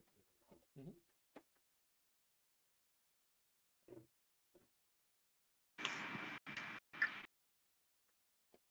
Where's my phone? Yeah, is my phone in there? Thanks to everybody watching the stream. We got 14 of us here on this beautiful early Saturday morning. Alright, 10 a.m. almost Eastern time. 9 a.m. almost here in Dallas, Texas. The beautiful Dallas, Texas. Hopefully we get some more people following us later in the day as others wake up and as the action heats up. Oh, this got detached. This series could easily go to a game 11, which will be for all the marbles. Not really, but it'll be sort of important.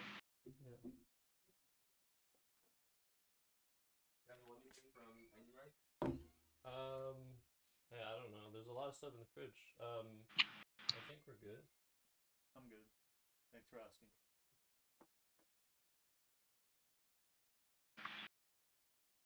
Looks like Josh is just finishing up a little setup stuff, but we should be underway here any second.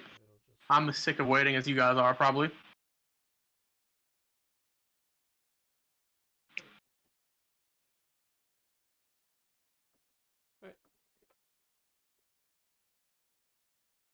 Sid is a resident of Chicago, suburbs of Chicago, but he has lived in a few places. I think he lived in Memphis for the first part of his life up until high school, and then he lived in Dallas, actually, for a while. And once he graduated college and left Texas, he got a job in Chicago. So I think he's lived in 3 states. So I think Tennessee, Texas, Illinois. Josh, a proud Montreal, Quebec citizen, probably for the rest of his life, but a native of Brooklyn, New York. Will he live somewhere else again? We'll never know. Actually, we will. We'll just have to find out. Alright, Josh is going first. Here we go. Scrabble. And hopefully no glare so I can see all of his letters.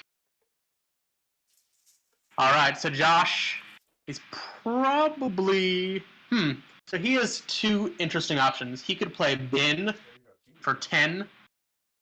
Now, it scores less points, but oftentimes starting short is good to limit your opponent's options when you don't have a great opening scoring play. His other option is to play Bairn, B-A-I-R-N.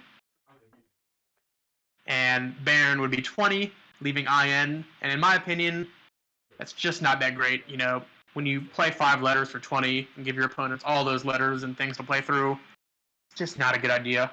So I think he should play Nib or Bin and leave pretty well AINR. Not the best, not the worst. So we'll see what he does. This is definitely stylistic in that some players would play Bairn, some players would play Nib. Maybe there's something else I'm not considering. Let's see what Quackle has to say. So yeah, there's really he could play B-A and I. I don't really know why he would do that, because you want to keep the A, but yeah, so he's going to play Bairn. So there's nothing wrong with playing Bairn. Personally, I like Nib or Bin. It's not really wrong either way. It's definitely close. So he played that. Now Sid has a blank on his rack, which is always nice. But he has only consonants to accompany it, so he's not bingoing this turn. But he's going to be able to score something. He has a few plays. Through the A, he has Lathy, L-A-T-H-Y, which looks like he's going to quickly play. He probably looked for double doubles for a second and didn't see any. And let's see if Quackle sees anything that we didn't. D-H-L-T-T-Y blank. Nope. So Lathy is the right play. And Josh has drawn junk. He drew the Q. Now he did get an S, but looks like he has 2 N's, so geez, yeah, that's tough.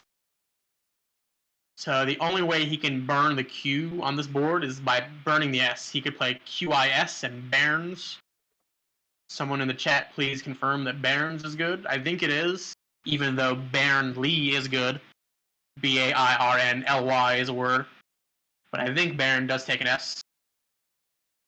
So this is a junky spot. In my opinion, I would exchange FQN reluctantly, because if you play QIS, yeah, it scores 20 whatever, but you just have no potential on your rack and nowhere to play next turn.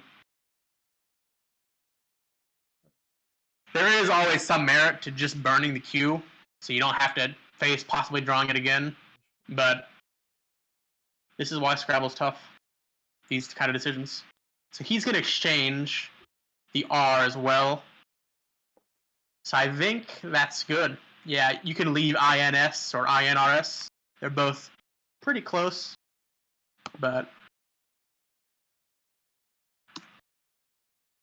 that's what he elected to do. And as you can see, Sid drew the other blank. So this is one of those things where when you draw the second blank and you already have one, it's actually kind of a bad thing.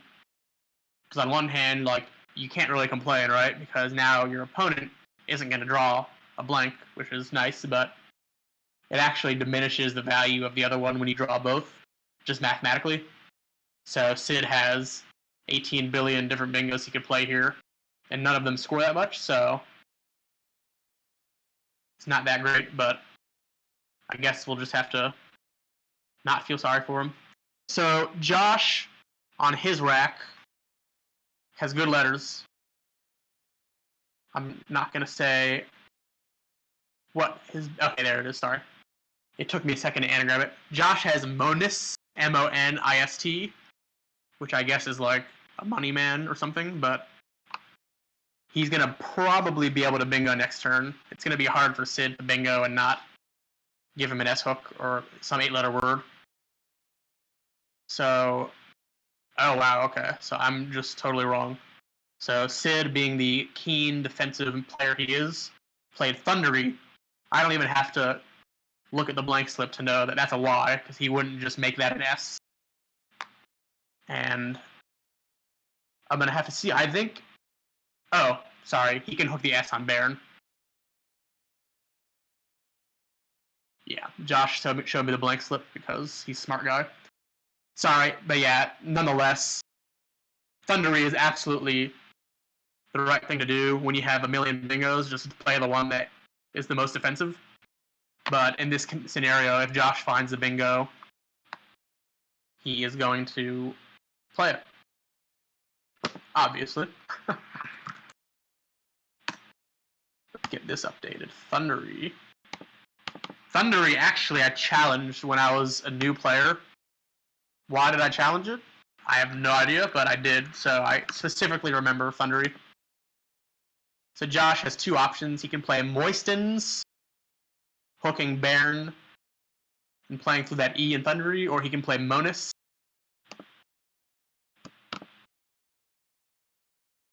So we'll see what he does. They're both about the same. Monis and Moistens both give back a good amount in their own regard. Kind of tough to see or to say which one is worse. But nonetheless, he probably played Moistens thinking there's some chance that Monis is no good, or maybe he just didn't see it. Anyhow, so he played Moistens. Sid has an almost good rec. So Sid doesn't have any bingos, but he's going to be able to score really well here. Right now, he's looking for plays that reach that triple letter score, hooking that M in Moistens, but that B and W combo is pretty tough. Looks like he probably doesn't have anything. So he's probably going to end up playing OW for 30, or maybe BOW. It's kind of tough, because if you leave the B off, it's really easy for your opponent to overlap it.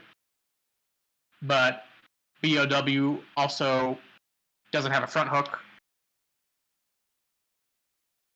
So it kind of guarantees that he's not going to be able to open up that middle left part of the board. I don't see any plays through the Y. One thing he could do is play OWIE and OS in that second S in Moistens.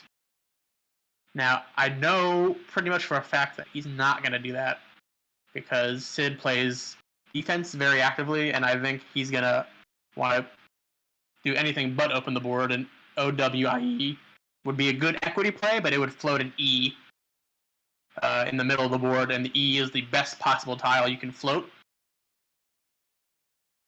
So he does end up playing BOW. And Josh has a good rack. Now, it looks like he's not going to be able to bingo, but his rack is so good that he's actually going to be able to fish and have a really high opportunity to hit next turn. Now, this is another reason you want to play a lot of defense, especially at the beginning, because Josh actually, even with a fish, might not bingo next turn. In fact, it's going to be pretty hard. So he might not fish at all. He might look and find a play that just scores and say, I'm going to go with it. So let's see if there's anything. So Sid plays bow. Josh has this. So yeah, he's probably just going to play feint. Something like that. Hook overlapping all the tiles in BOW. In general, you want to avoid fishing, because sometimes it can lead you down that path where you just get stuck and you just never hit it, and then you're just down, and then there's nowhere to play. And it's a terrible feeling. And as I mentioned earlier, sometimes you just have to do it, but if you can avoid it in a reasonable fashion, you absolutely should. So, looks like that's what he's going to play. Not a whole lot of options to deliberate over. Sid has drawn junk, so that's good news for Josh, at least. Only down 30, but 30 points is 30 points. Being up 30 and down 30, that's a 60-point swing, so it might seem like not a lot, but every point counts. The one drawback of playing feint is that it'll create a pretty easy overlap to score on, but Again, you only have your letters on your rack, so whatever options you have are your options, and you're just kind of stuck with it.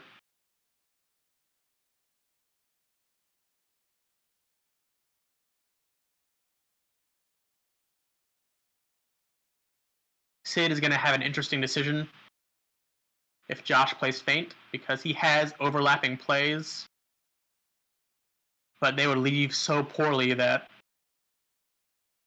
it's not really worth doing.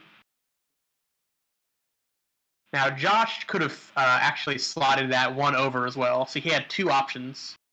And that's the better of the options as far as limiting what his opponent can do coming back. But sometimes it might not work out, and you just pick wrong, but you can't look at it like that. You just have to make a play and assess your opponent's range of letters they could have and the best odds they could have of scoring there.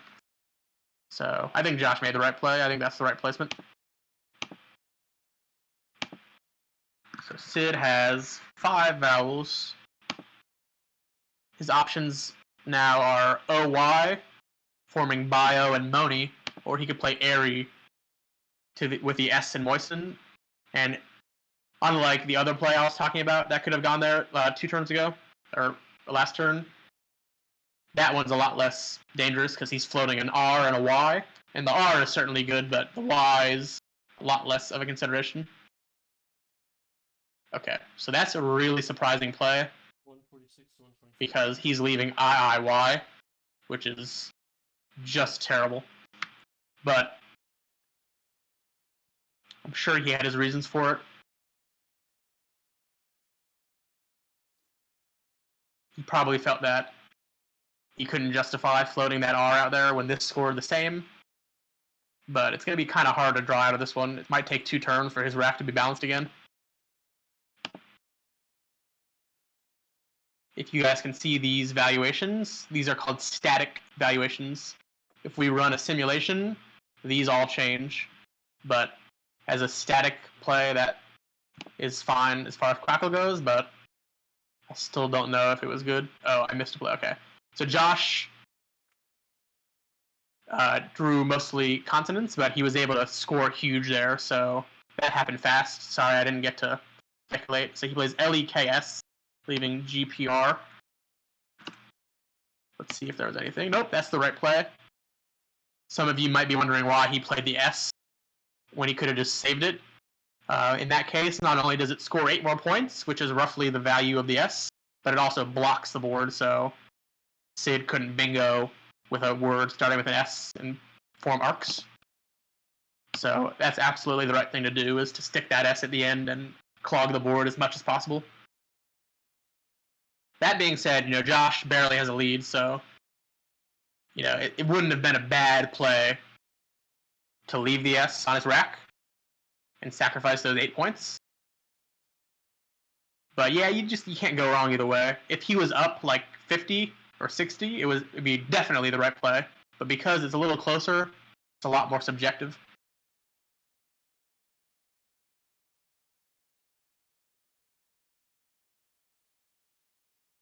So Sid actually drew pretty well to IIY. He drew an H, which is a very good letter. I like the H a lot. I'm absolutely a fan. But he doesn't have that many options. This board is really closing fast. And this one's going to be a tactical duel, I can tell you that. It's going to be hard for someone to get a bingo down. Both blanks are gone. Really closed, so. Josh has a natural bingo on his rack. He has Pledger, but with an OR on the end. And that is a funny looking way to spell it, but it is a valid word, Pledger. So unless Sid opens up, which we are not counting on, Josh is not going to be able to get down that beautiful natural bingo, but that's how it goes with Scrabble, You just don't get to play all your bingos. But it's still important that you see it in case. So this is a tough spot for Sid. Let's see if there's any good options. There's really not. when there's plays, when there's no good option, it kind of goes to the player's style to kind of dictate what they're going to do. So Sid plays NIDI. So why he did that was because it blocks any potential S bingo through the S, even though that would be relatively unlikely with both blanks out. Certainly possible. And it also eliminates any plays to that middle right triple word score. So he's really closing the board now.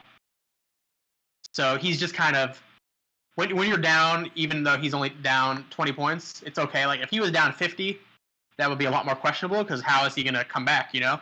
But with so many tiles left, you know, it's perfectly fine. You know, it's really easy to make up 20 points. It wouldn't take much at all. It would just take one exchange, drawing a power tile, etc. So Sid played NIDI. Not a play that Quackle would suggest, but certainly good strategy.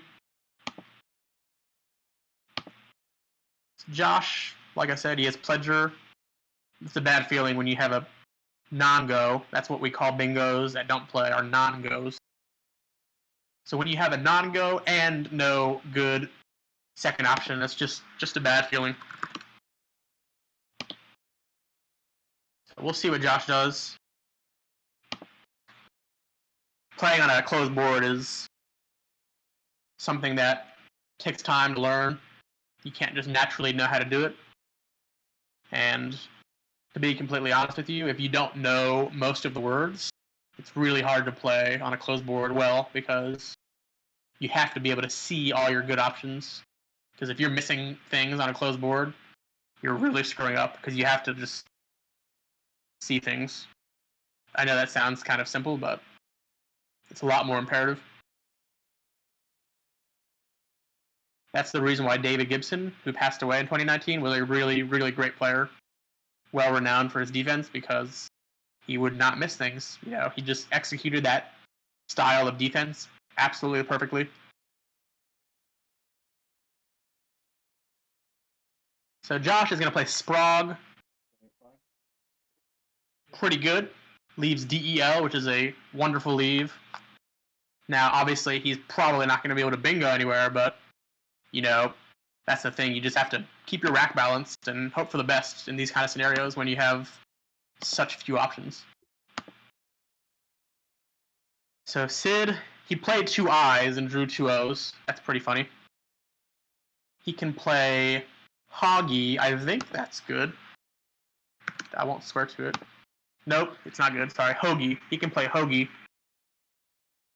So that's most likely what he's going to play because it doesn't have back hook.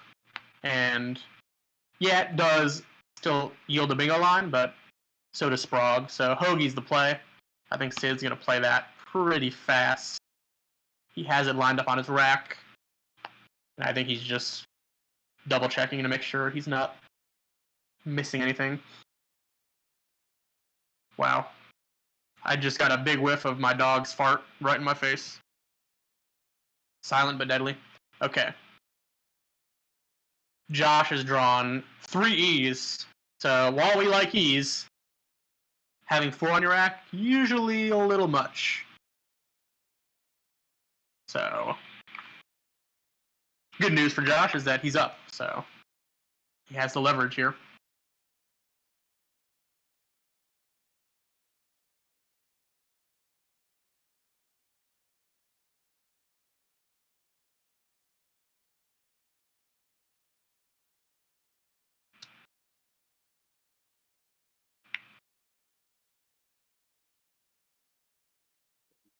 And there it goes. He finally puts Hoagie down. And that's another thing good Scrabble players do is, yeah, they see what's most likely the best play, and they know that they're most likely playing it, but good to just breathe, take your time, think, use the time on your clock, because that's what the time is there for, to use it.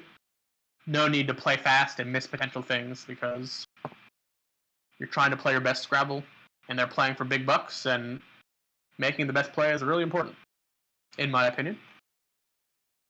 So Hoagie goes down. And this game is tied, basically. Sid takes a 2-point lead. But it's Josh's turn, so he still has 1 step up. But maybe not for long. this is one of those games where the tiles are most likely going to dictate who wins. Josh's options aren't very good, so we're going to see what he comes up with. I won't even speculate on what he plays because he could go a lot of different ways.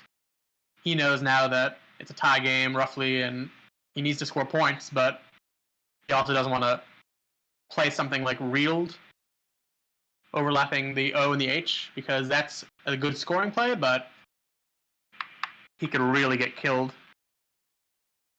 by Sid coming back there, so.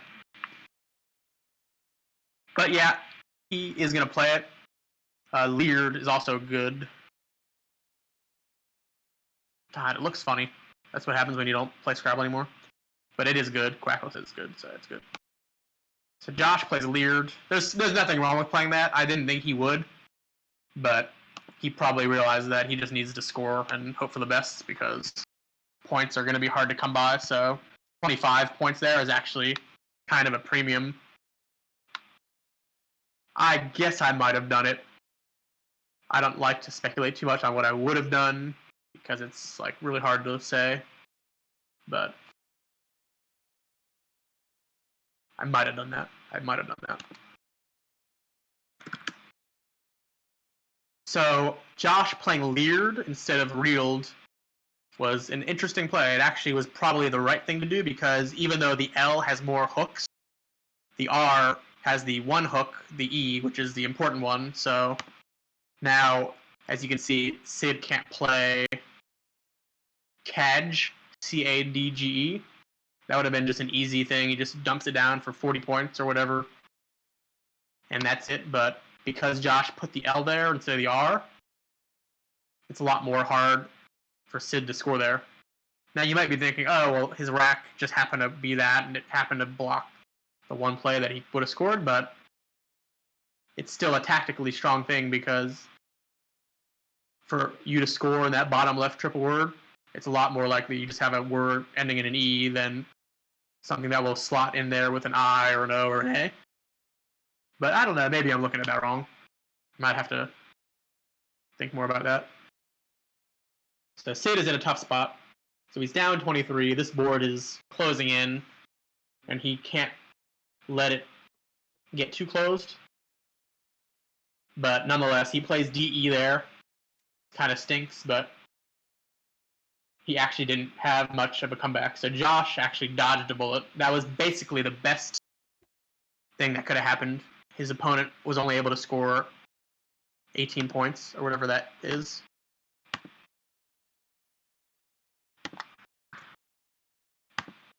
So now Sid is down 5. Bullet is dodged. And Josh has 2 Vs on his rack. Wow.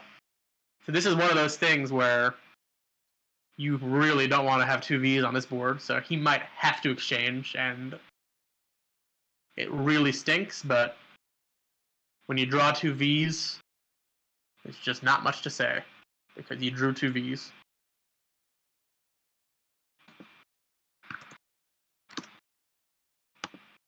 So yeah, there's no good plays using V.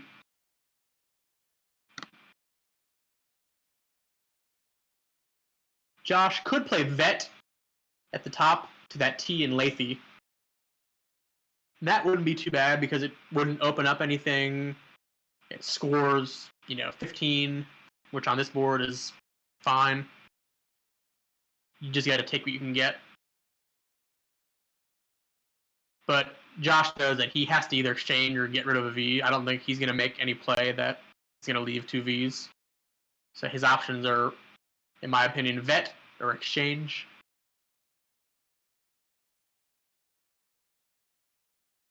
Both players drawing junk now. Sid drew EO. So he doesn't have much at all. And Josh is going to exchange. Absolutely fine. Leaving MER. Okay. That's one where you can go either way. You can leave CER or MER, and they're both roughly the same. I think he probably did the right thing mathematically. I think the M is probably a little bit better with ER than the C would be.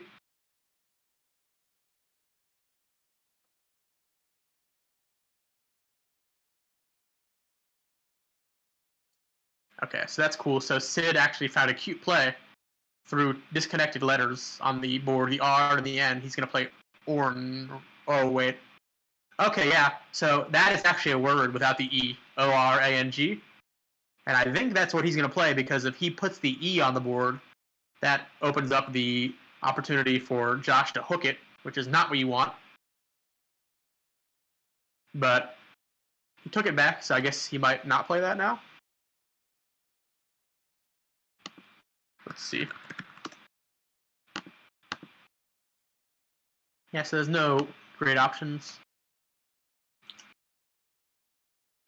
Yeah, I mean, he could play Alec in the bottom left, but that's a junk leave. Not worth it, probably. So, yeah, I think that looks like the right play. So Sid's going to play that. Hope for the best. Yeah, that's a good play. That's a very good play. All right, so Josh has good letters, but no bingo. No scoring. Well, no one's bingoing on this board. I'm trying to think of bingos that end in a B, EB, or AB. I can think of a few 8s that end in B, but not AB.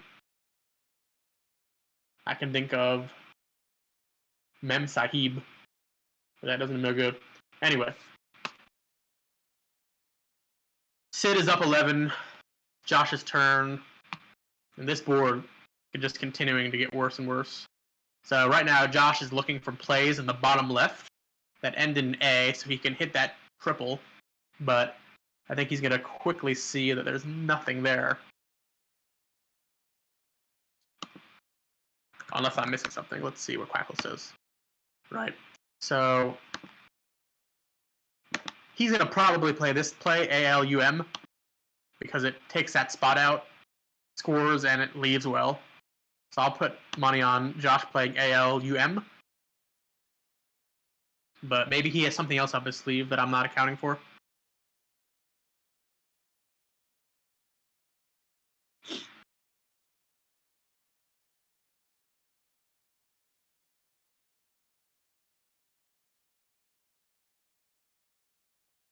Some players would find this board texture beautiful, and others would want to puke. I could go either way, but hey, to each his own.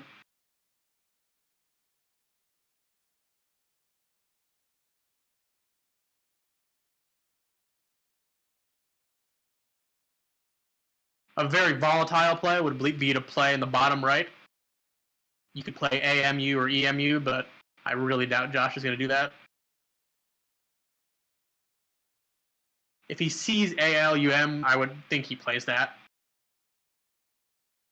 Now, there is actually merit sometimes to leaving the U when the Q is unseen, but there's a lot of letters left. And on this board, it doesn't even make sense because there's no way to play the Q with the U. In fact, it would be better to have an A because you could play QAT to that T in Lathy, but I doubt that that's what Josh is thinking about, is leaving the U for the Q. Okay, so that's an interesting play. So Josh is just kind of saying, you know what? If you bingo, you bingo, but this board's got to open. And he's leaving pretty strong. He's leaving EEMRT, which has a lot of potential. And he has the T hook. TAU takes a back T in addition to a back S. So that's a very good play that I didn't see or consider. And I absolutely approve of it. And now we have Sid with absolute junk. He's getting ready to exchange. That's basically the best case scenario for Josh after blowing the board open. So he's going to exchange 5, leave CE. Now Josh has another natural bingo on his rack. He has Ferment. But again, on these closed boards, good luck getting your bingo down, because he has nowhere to play it. That's such a anticlimactic feeling in Scrabble, but part of the game. So Sid exchanged 5. Sorry, he didn't have a T. He had another E. So yeah, he exchanged 5. So this is an interesting spot. I think Josh might There, he already did it. Okay, I just went back. Josh plays Aleph. Certainly standard. And there's that cue, guys. I spoke it into existence. So his 2-tile draw was QG. That is about as gross as it gets. And it's about as gross as it gets on this board. He's almost guaranteed to exchange next turn. Absolutely disgusting. I want a puke. Oh, God.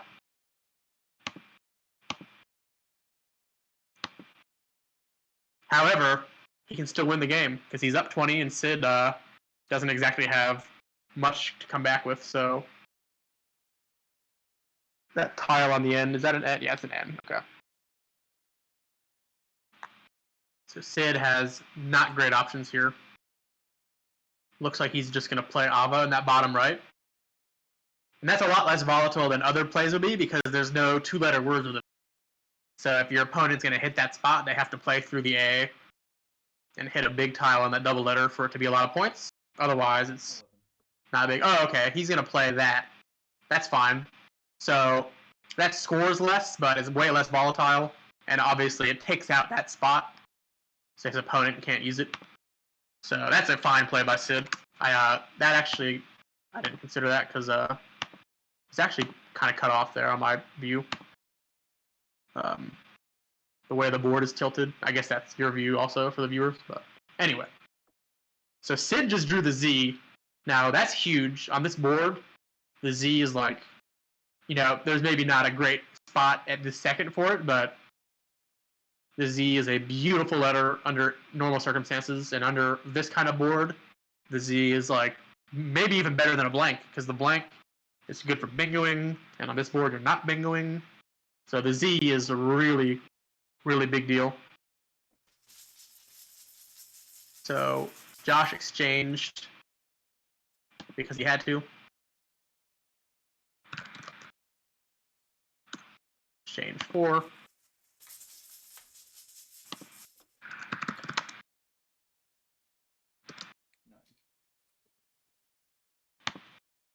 All right.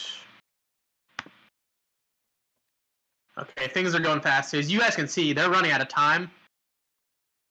He left CEILZ. Okay, I'm going to try to figure out why he did that in a second. I guess he just doesn't have any options. CEILZ and E. Let's see if he missed anything interesting. Oh, sorry, I misentered that play.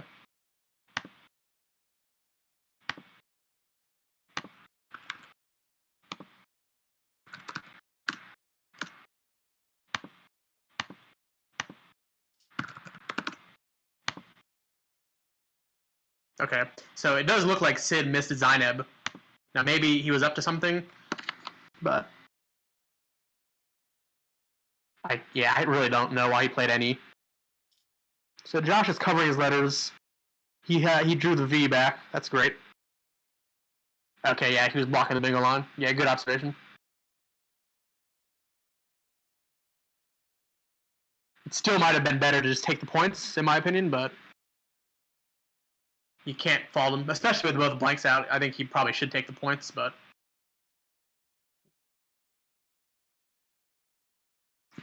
the funny thing is, Josh actually would have had a bingo. He would have had Vitrine, which anagrams to Inviter. Now that just happened to work out where he would have had the T and it slotted. So if he actually had not blocked that and it went down on the board, that would have just been unlucky because, it had to be perfect. But Sid made a play and it panned out for him. So Josh is forced to play Vet, and now he has a jungly with 2 eyes. And Sid quickly drops the D for 20 points. Drew a T. So yeah, these players are running out of time. So now things are going to go pretty fast. So I'm going to try to stay up to date with them. What are Josh's letters? INR, C, W, I.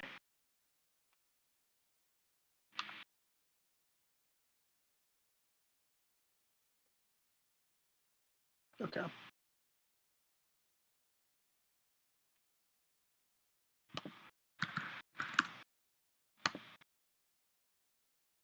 Alright, so he just drops the G, Vig.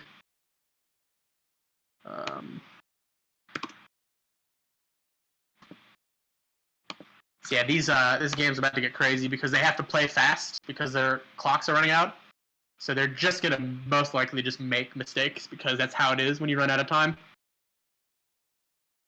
So Sid looks like he wants to play Glitz. Sid is down 9. So it really would not be ideal to burn the Z for that few points, but obviously options are not aplenty.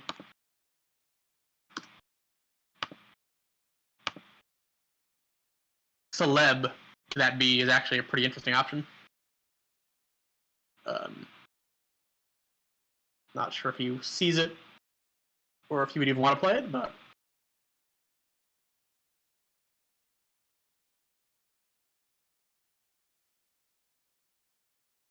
I probably would have played Zandeb if I saw it, and then I would have been mad that he got Vitrine down, but if he had gotten Vitrine down, at least there would still be opportunities because it would have created a beautiful bingo line, so it wouldn't have been the end of the world either, but...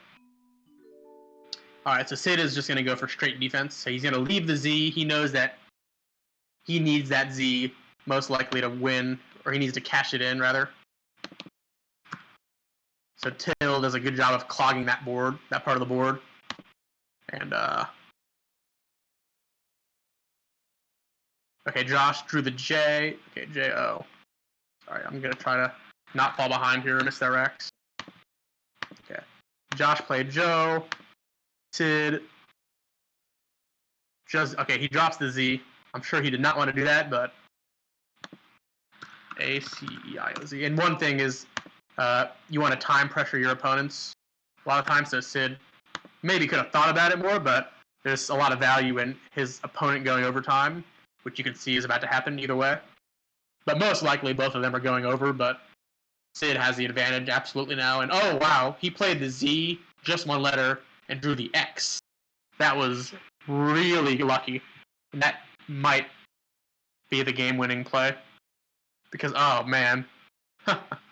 Josh drew the Q again. I mean, this is just brutal. Just brutal.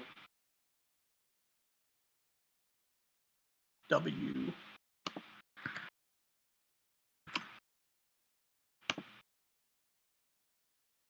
Okay, so Josh is in a very crummy spot. There's 6 tiles in the bag, and there have to be 7 for you to be able to exchange. So not only did he draw the Q, but he can't even hypothetically get rid of it. There's nowhere to play it on the board. So Josh is probably just going to lose now. It kind of stinks, but as I mentioned earlier, these are some of those boards where it's just going to come down to who gets what, because the game sort of just plays itself. But then again, there are tactical decisions, not everyone would make all these same plays, but generally speaking, the point stands that you kind of have to just draw the power tiles in a tied game on a closed board where you're gasping for air. So now Sid knows that he's in good shape, so he can slow down and really think about it because... Okay, so, wow, okay, Josh drew a U. Now, that does slightly help, but... Oh my goodness gracious. Okay, so Sid just made a play that is going to give him Quinnick, and that is huge. I might have spoken too soon. That is unreal. Alright, so Quinnick left CR.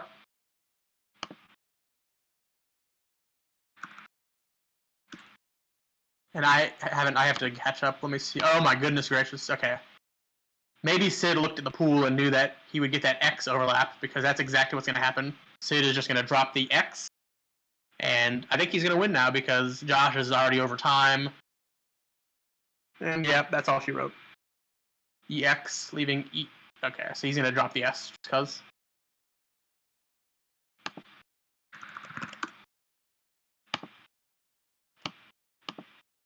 So yeah, for a second I thought Quinnick might have been a bailout play, but I didn't get a chance to look at the board that it created a easy X overlap. So yeah.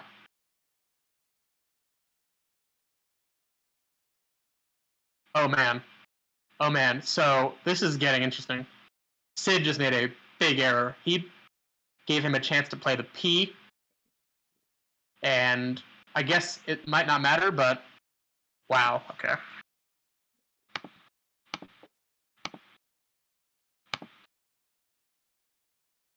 Sid plays OI.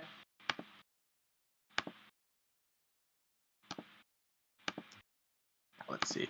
Okay, Josh has a C on his rack. Okay, so Sid probably permuted that and saw that he had no play. So Josh actually can't even play the C. So yeah. So Sid is going to win this game even before the time penalty comes. I don't know who won. And that's all she wrote, folks. So Sid takes a 5-4 lead in this series. So he can close it out in the next game. But maybe he won't. Maybe he will. We'll see. So I went at 365 to 3. Sorry for the lack of commentary there at the end because things went so fast there that I didn't have enough time to deliberate. But obviously, it is what it is. So yeah, in fact, Josh did not have a C spot. So the final spread on this one's 20 because Josh went overtime. Sid, Josh, round 9. No, 14. 372. 3, 4, 5, 6, 7. 385. So they're recounting just because, but as we can see, it's not actually close with this time spread. Time penalty. Oh, maybe they're not recounting. I guess he was just touching the board. But Yeah, anyhow. It's really, anyways, it's fine. But like, unless the bag is empty, you really have to count the score. I honestly had zero idea that was a rule. Like, I've never been told that in my life. So, yeah. Maybe I should have. For those just joining, Jackson Smylie versus Noah Walton. That series is over. Jackson took it 6-2. So now they're just relaxing, enjoying their extra time off while this series ends, and they'll resume in a few hours after lunch. The final score on my end is 395 to 375, including the time penalty. Or 385, 365. I don't remember which one, but Sid won by 20. Sid has a 5-4 lead in this series, giving Josh a run for his money. I didn't want to engage in this shit. Like, I did not. You wanted to open? That was pretty exciting for a second when Quinnick got put down because he had to draw the U and have a spot magically open. And it did, but as you can see, it didn't work out. Now, had Sid actually not drawn the X on that one tile play, Josh probably would have won because Sid had junk to go with that. And he would have been able to, and then Josh might have been able to hit the X bomb himself. So definitely fortunate drawing for Sid, but he played a really good game. I think both players played really well. There was no play that I thought was completely out of line. So really well played game by both guys. Yeah, you drew the Q like right at the end. Yeah, right when I was trying to Q stick you. If anybody can hear my dog snoring, I'm actually curious if that is picking up on the audio. It's quite adorable. I don't think there's any way for me to win. Oh no, not if I play optimally. Yeah, I mean, I can't believe I saved. So yeah, hopefully we get this next game going here any second. I mean, I guess it was your last draft. Sex EEIO.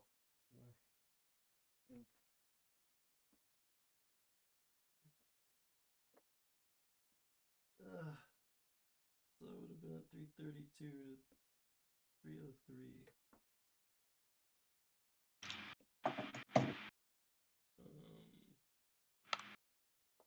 So what it looks like they're doing now is what you call a post-mortem. So Sid and Josh wants to know, if I had played Neat Cobb instead of Quinnick, how is this going to go differently?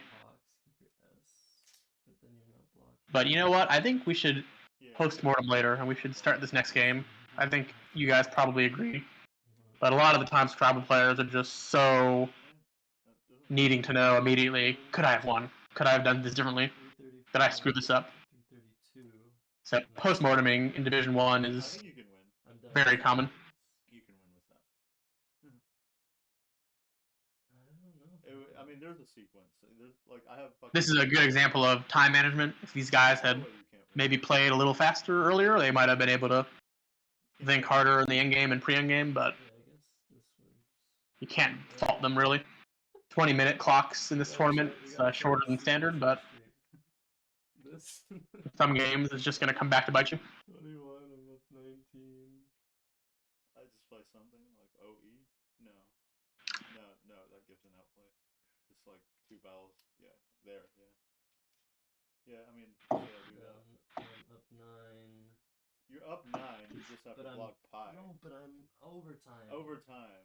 Oh shit. Yeah. But I think I still win after With pup? this. Hey Jackson, can you tell them to get this next game going? Thank you. Yeah, I think I win by 3. I'm at the point of hunger where I'm hangry, Oh, you missed it? so I don't care about their post-mortem right now at all. Did you draw the X or did you have it? With Cal I had the X, yeah. And my battery's draining, guys, so Alright. tick, tick, tick. Alright, Do you want to start right away? If my battery hits 0, then we're in some trouble. You guys are going to be watching a I don't know. commentatorless stream for round 11 if we get there. No, I'm gonna grab some water. Okay, can you grab me some? Down to 52%. My laptop battery is decharging even though it's plugged in because this uses so much processing power, apparently.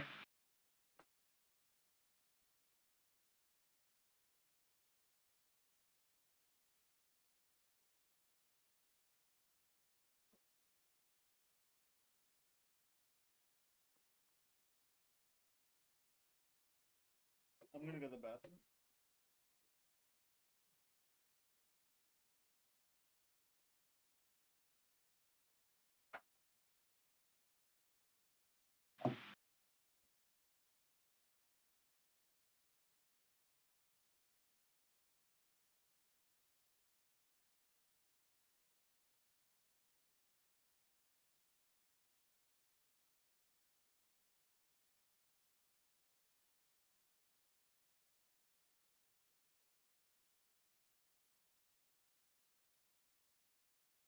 Hopefully we're going to get going anytime soon here.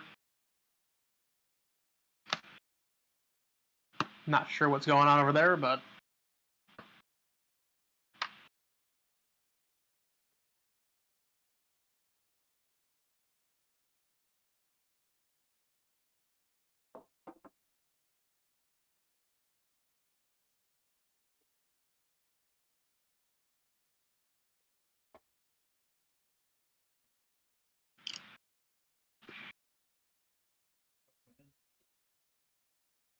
We're not even done with the first series. Yeah, we could have 2 more games. Are we on schedule? We're basically on schedule. alright, so Josh went first last game, so Okay, I'm gonna use the bathroom. Sid is going first this game.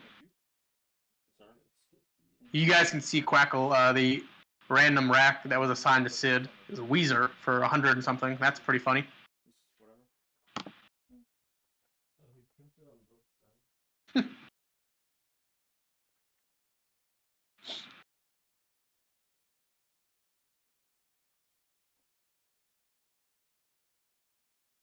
It's not updated yet, but for those just joining, if any, Sid is up 5-4, so this series could end next game if Sid wins again, but if Josh wins, we'll have that beautiful game 11 for all the marbles, so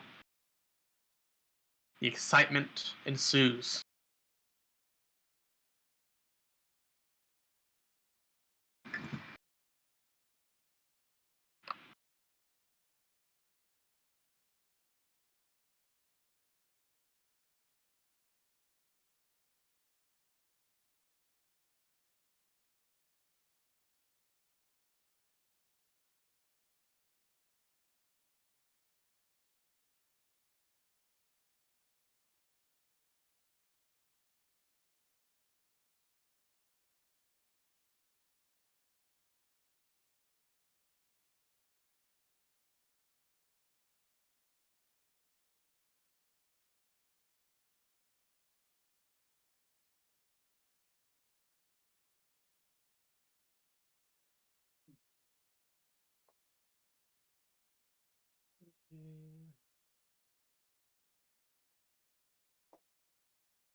Loading.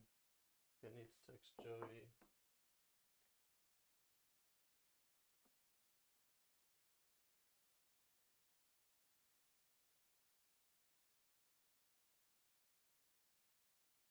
Sorry about this long break, guys. This is a bit long. I'm not really sure what's going on, but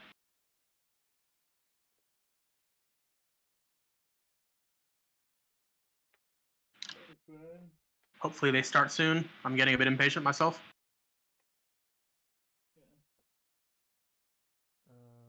Who's first?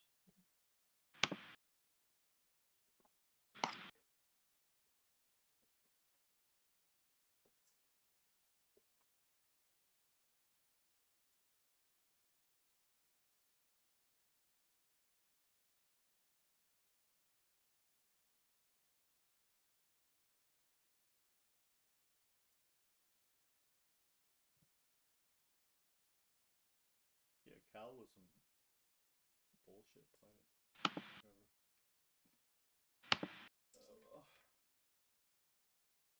Shouldn't have been so worried about bingos.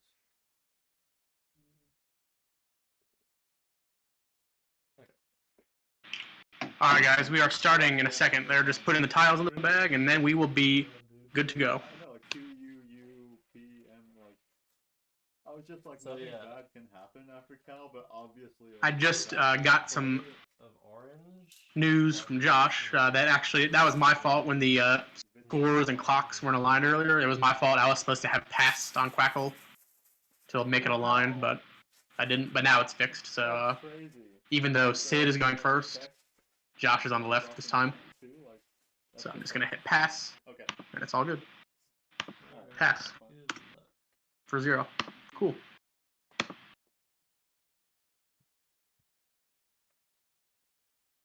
Stream good? I forgot to tell Josh to update it. Oh, there's his phone. Okay. Hold on a second. Let me see if I can get it to him in time to update. Oh, I just need to change something.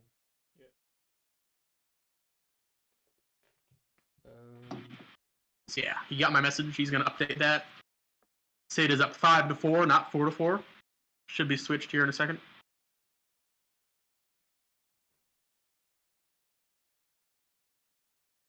Definitely need to have this part accurate at this juncture of the series because it could end this game if Sid wins. So these are best of 11s, first to 6.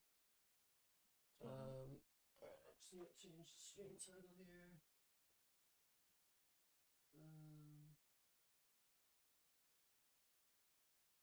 Wait.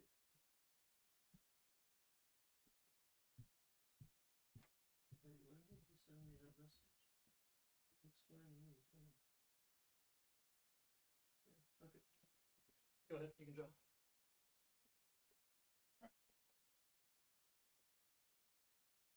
Hey Jackson, if you're still watching, are you guys playing all winner takes all 1200 or no? Because obviously I'm not there, so I wasn't part of that decision.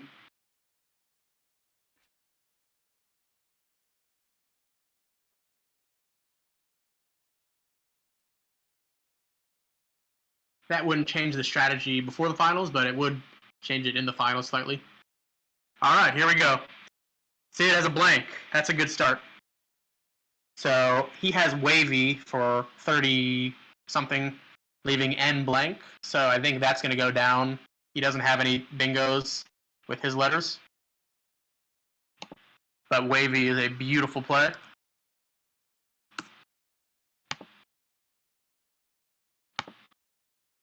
So I'm going to assume he plays it. Especially since Josh just played it. Or sorry, Noah played... Oh, wait, sorry, yeah. Noah played wavies earlier. So Sid wouldn't have seen that, but I think Sid knows wavy.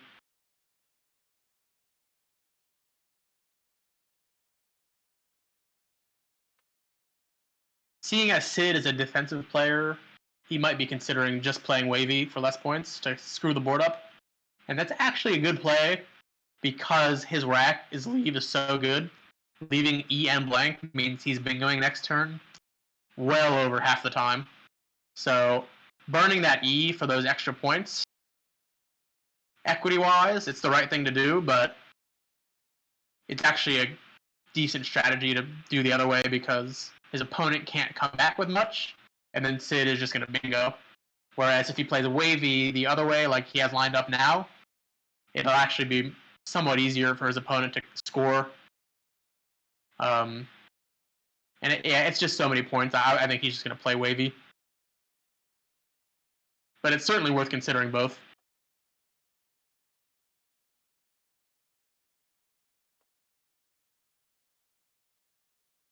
So yeah, he's actually going to play the other way. I don't hate it at all. Let's fix this score. Personally, I think I would have just taken the points, but there's absolutely merit to that play. And as you can see, Josh doesn't have much to come back with, whereas if he played wavy the other way, he probably would have scored well, but Josh having that J on his rack is a damper. The J is hard to use. There we go, the board is fixed.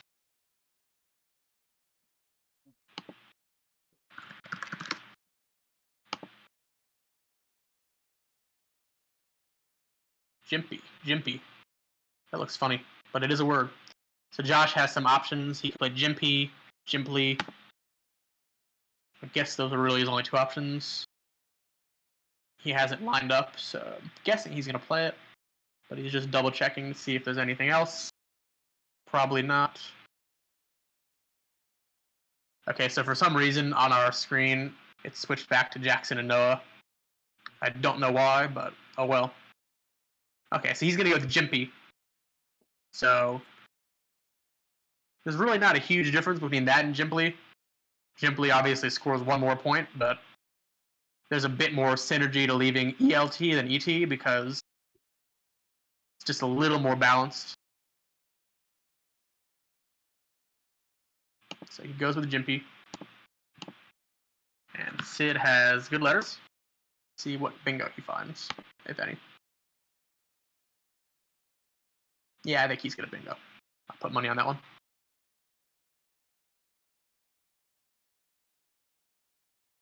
Oh, that's interesting. Wow, he actually has a bingo through the J. That's very rare where, even with a blank, you have a bingo through a J. But he actually has re-injure. So I think he's going to play that.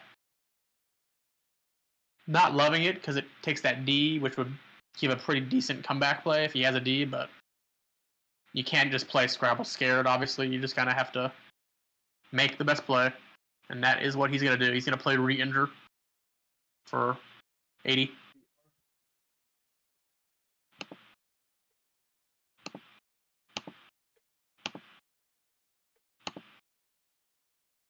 Now Josh's rack is a bit blurry on my end. Trying to see LEITVBT. Hopefully it focuses here soon, because I definitely need to know his letters.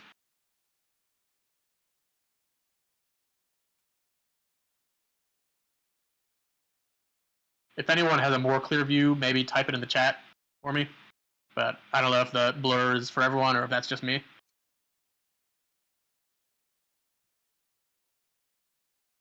For now, I'll just assume it is what I think. Sid has picked up the other blank, so Josh is in a world of hurt because even though Sid looks like he won't bingo next turn with that junk BFG, he's probably going to bingo soon. So this is a dire scenario for Josh. He looks like... Okay, so B-Live is a 6-letter word that has no hooks. It's a funny-looking word. It's one you don't see much, but it is a word. And, oh, thank you, Will. I didn't get a chance to really look, but yeah, Philibeg. That's a not-so-common word, and Sid might actually find it. So the word Philibeg is good, and it's also good with a PH, I believe. So even with that junky BFG, Sid is going to be able to bingo if he can find it.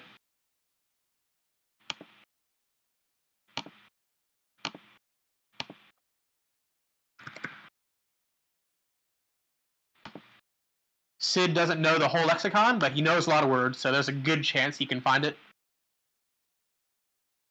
I think if he knew it, probably would have played it already, but I could be wrong. And nope, there he goes. He sees it. He's going to... Oh, wrong way. I spoke too soon. So he didn't see it, but good news for him, he scored 39, and he's leaving the blank, so... It's a mistake, but it's a mistake you can live with. Not the end of the world. So Sid plays Phoebe, and Josh has pretty good rack. I don't see a bingo. I believe those are 2 T's at the end of his rack.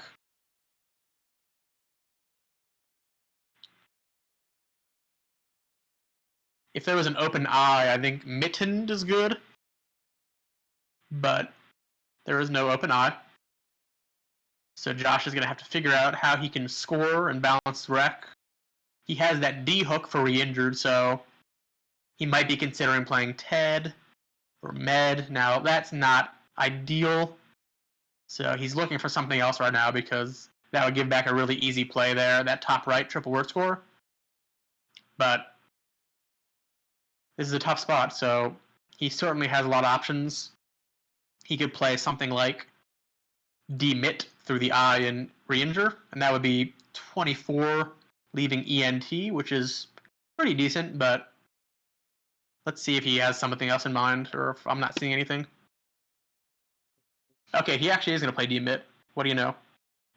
We're on the same wavelength. Wavelength. Wow. Wavelength. Alright, let's see what Sid has. Oh my goodness gracious. So this is one of those things where if you had played Philibeg, you wouldn't be in this scenario. So while Phoebe wasn't that much of an equity loss, it doesn't matter because he should not be in this scenario. He should not have 4 I's and a G and an O. But nonetheless, he exchanged 6, so here we are.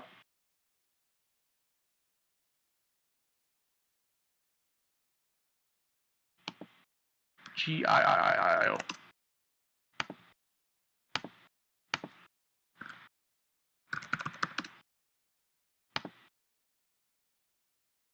So Josh is close to a bingo, but doesn't look like he quite has it. So obviously Sid is still in a great position. He has the blank. He's up, a bingo. But if he does somehow lose this game, he's never going to forget it. He's always going to remember, oh, Philibeg. How did I miss Philibeg?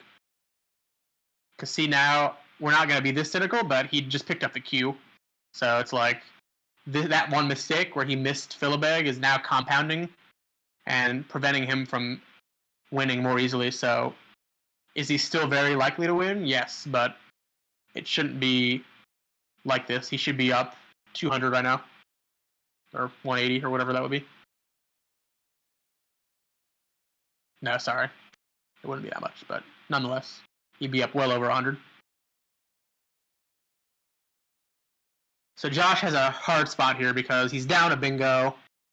He knows Sid is going to be trying to clog the board as much as he can, but Josh doesn't have any great scoring plays, and it's hard for him to really balance his rack and score here.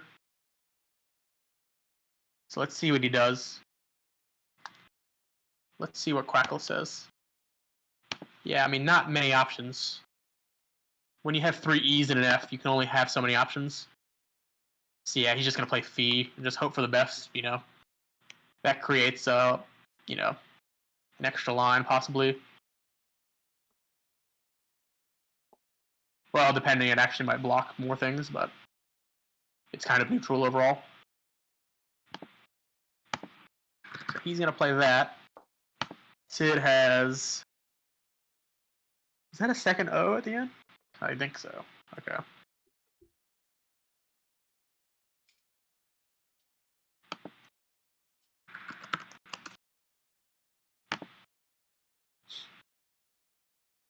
So Sid has 1 place to drop the Q for 11. I guess that's the only thing you really can do here. There's no P available for QOPH. One of those beautiful Q without few words. And wow, Josh actually has Fainéant, and it looks like it's going to go down because there's not a hypothetical way to block it with Sid's letters, really. Well, yeah, if Sid plays Froth here, that would just be completely soul read. He just knew he had that F bingo. He said, forget about the Q, I'm just going to play Froth. But nah, he's not going to do that. Because that would open up the board too much. And it's also not out of the question that Josh would miss Fainéant. Yes. I think he knows it. I think he'll see it, but it's also just possible. He could miss it. It happens.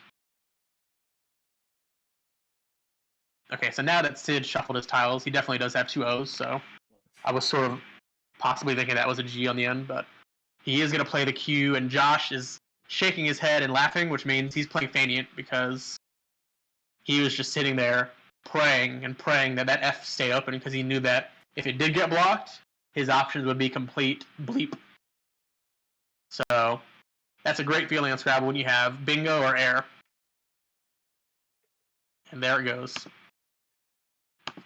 So I correctly intuited that Josh would find it. Good job to me, good job to Josh. And now you see Josh is taking the lead, so missing Philibeg is not going too well for Sid, but luckily for him, it looks like he's going to bingo. He drew a P, and I don't know if he has a great bingo, but he at least has ortho-epi. Let's see, I'm just going to plug it into Quackle here. No need to show off all my beautiful word knowledge. Ortho-epi at least. Oh my goodness gracious! Is Sid going to find Portif? Is he? Oh my gosh. I would have probably found it. Not that that matters. But yeah, I think there's a chance he just doesn't know it. But oh man. If Sid doesn't bingo here, this is going to get interesting because Josh has good letters on his rack. Does he have a bingo? That's the question.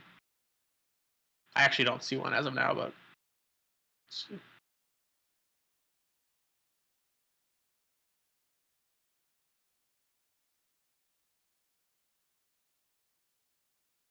That alternative spelling of Portif has to be Collins only, right? I would have for sure seen it the other way. Or would I have? Calling for help, guys. Is Puertif Collins only? Okay, thanks. Yeah. So Sid is in a spot. If he doesn't see a bingo, he has to think about what he wants to do. But then again, I mean, he has a lot of different bingos here, as you can see on the options. I have a hard time believing he's not going to see a single one, but crazier things have happened, so we'll cheer for him to make a play. If he doesn't see Portif, we can forgive him because that's pretty obscure, but nonetheless, it is a miss.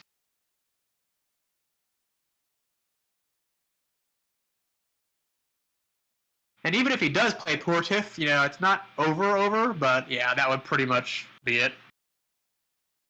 Because he'd be up 140, which isn't completely outrageous, but it would certainly not be ideal for Josh.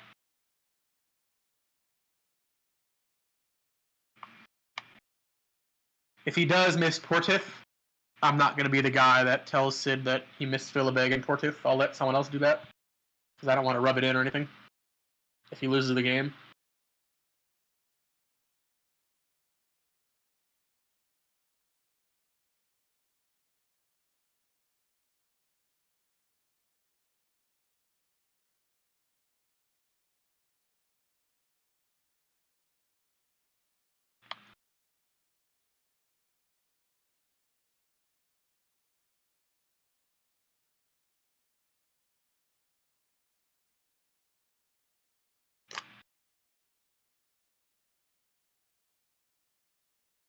So yeah, Sid has two good options that are not Portif. He could play Hoopster and theropod to the D and demit, both of which should be in his range. He should see those. Now, right now, I don't know if he's debating between what bingo or if he just hasn't seen one yet. So we'll find out soon. Hopefully he sees at least one. But no telling. This is a board that's the polar opposite of last game. Last game was a pure closed board all the way through. This one, not so much. This one is going to be a shootout.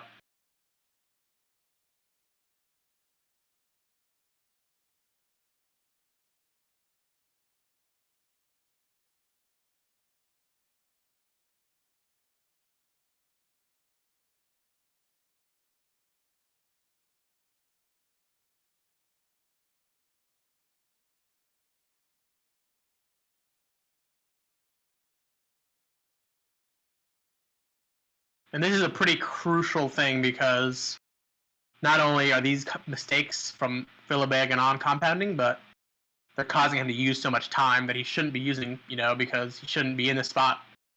But that clock is ticking, and he's really killing himself right now.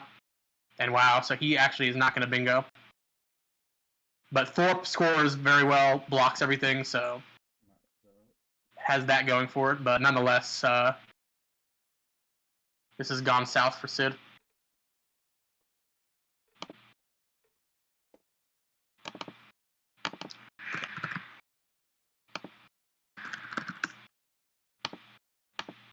So Josh does not have a bingo. And because Sid took so much time on that turn, I guarantee you Josh was just looking over and over and over and over. So now he doesn't have to waste time on his clock deliberating over possible bingos. He's going to look for overlaps here and probably play pretty quick and try to put that time pressure back on Sid because that's an important thing, Now, as you can see, Sid drew pretty good letters. I think he's going to bingo next turn. He has that E hook with WE in the middle of the board, and there's a lot of 7-letter words. He could play Leonine, nominee. Those are words he's going to find. And then he also has the D. He could play adjoined, which he has lined up. Does he have a triple through the T if Josh doesn't block it? Maybe. Let's see, there's non-elite. Yeah, maybe not, but Neotenik is not going to fit.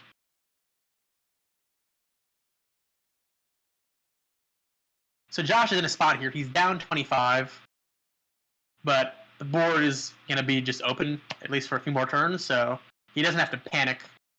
But he's not loving this because he knows he's not scoring much this turn, and Sid's range is really strong.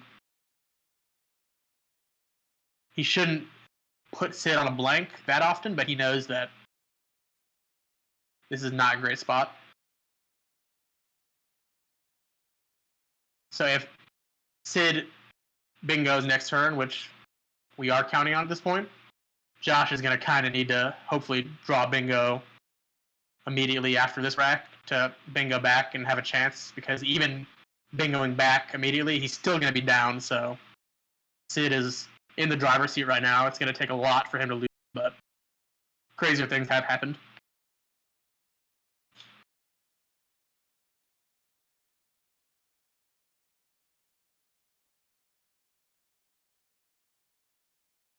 So the thing on the screen is now showing Jackson and Noah again, and it had already switched back from the first time I mentioned that, so why is it oscillating? It's really, I have no idea, but it's kind of funny actually.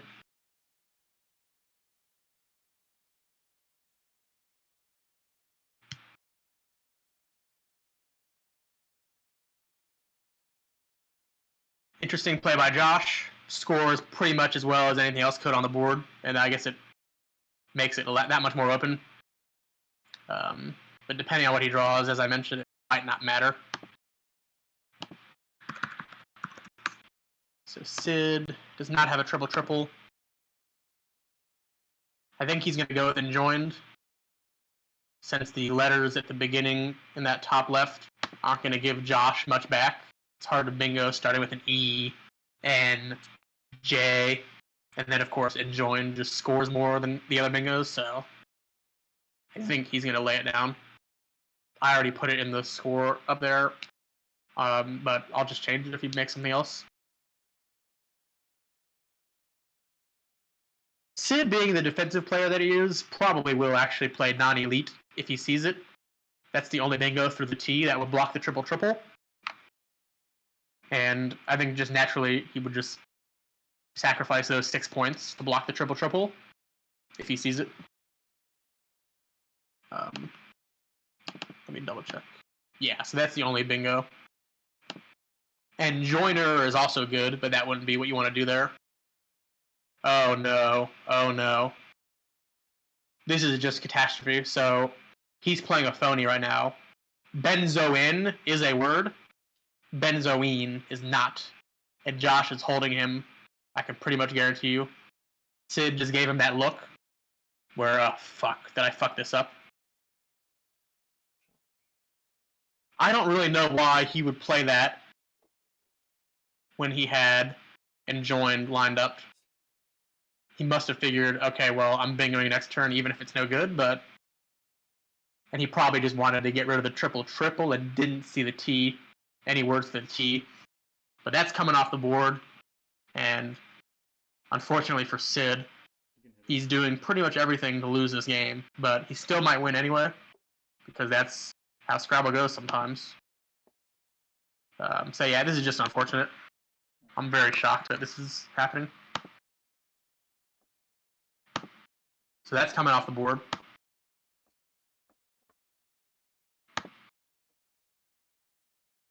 And does Josh have a bingo? Let's see.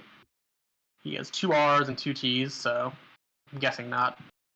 Plug this one in. Yeah, so Josh doesn't have much to come back, so... This is one of those scenarios, it looks like, where you can just do whatever, lose challenges, and still win, but... This is still not great for Sid.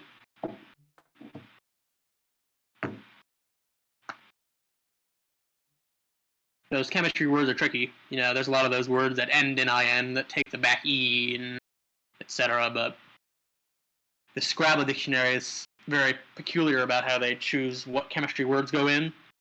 I know some chemists, because there's a lot of them in Scrabble, and I've been told that there's a lot of very common chemistry words that just aren't in our dictionary, and it doesn't make any sense. Will knows who I'm talking about.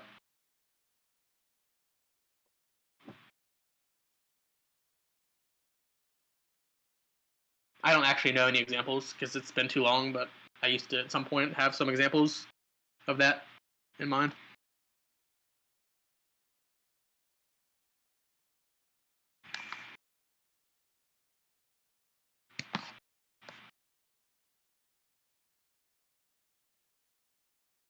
So this is an interesting spot. So it's not that often where, you know, you get to make a play knowing your opponent's 7 letters, but obviously Josh now knows Sid's 7 letters, so he has to make his play keeping that in mind.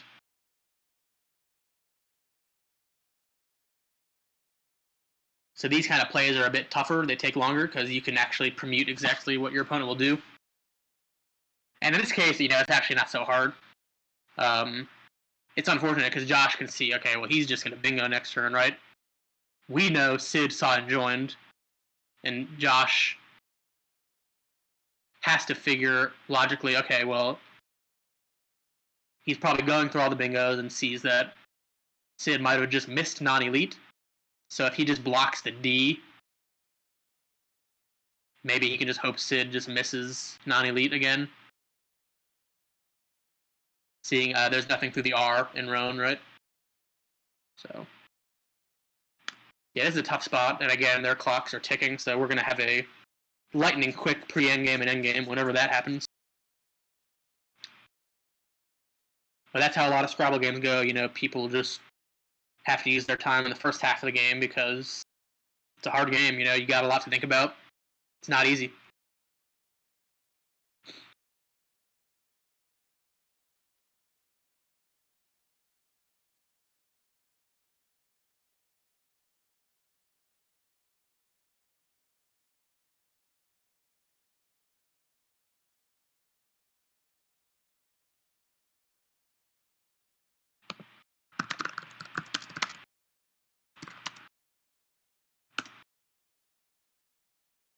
Yeah, I probably did jinx Sid by entering enjoined too quickly, but I still don't really get why he would have it lined up and have nothing else lined up. I guess he might have just seen what he thought was a word and then like instantly played it because he was like, oh, well, this is the best play. But as we know, it's not. Okay, so Josh is going to just block the T. And as we can see, Sid is going to get to play enjoined. And that's not going to work out for Josh, but, you know, it just kind of sucks, you know, when you know your opponent has a blank bingo rack and you just can't do anything about it. So this time I'm putting my money on enjoined, and there it is. Okay. And Josh, oh man, he drew another U and the G. So Sid is probably getting bailed out, even though he made a lot of mistakes. Looks like Josh is just going to have tough sledding. That being said, at least he has a good play. It looks like he has Guru and Grown, which is actually as good as he can really ask for because, you know, you can't score otherwise. I mean, you have to exchange when you have 2 U's a lot of the time. So, just unfortunate for Josh. So he just kind of has to play Guru and hope to draw really well from here on. But he's probably just going to lose. But let's see. It's not over till the fat lady sings.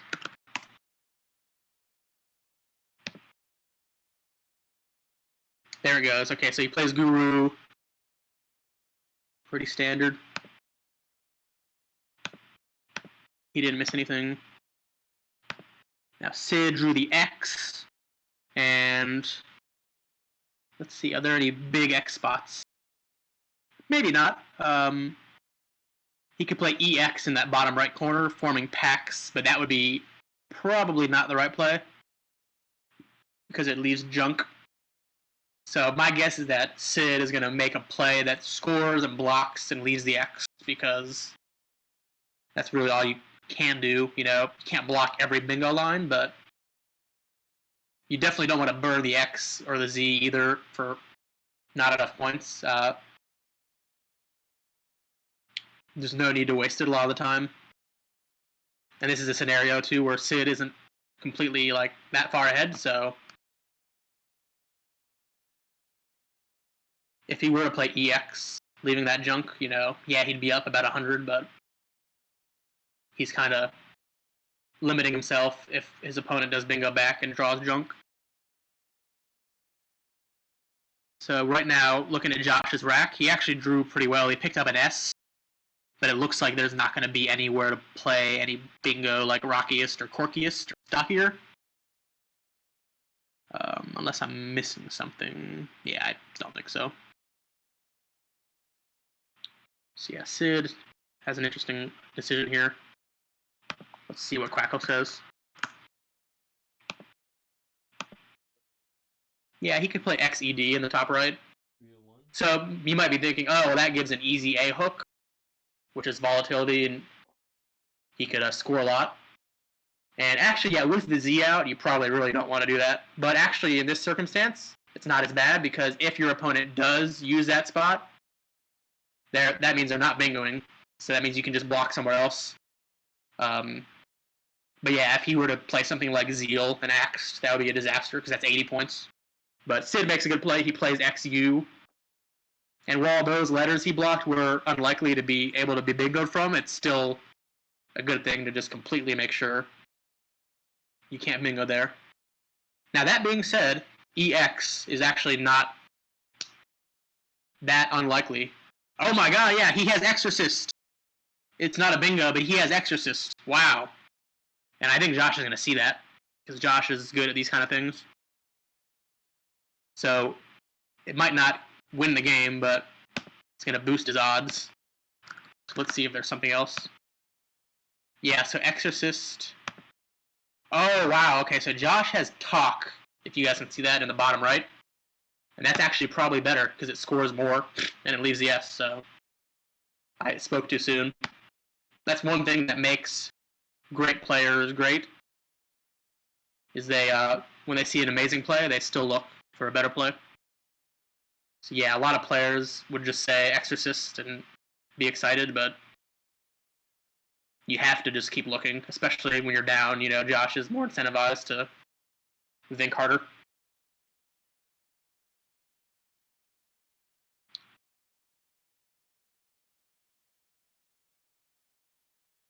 So it's not his turn, of course, but Sid has a natural 7-letter word on his rack. He is Godhead.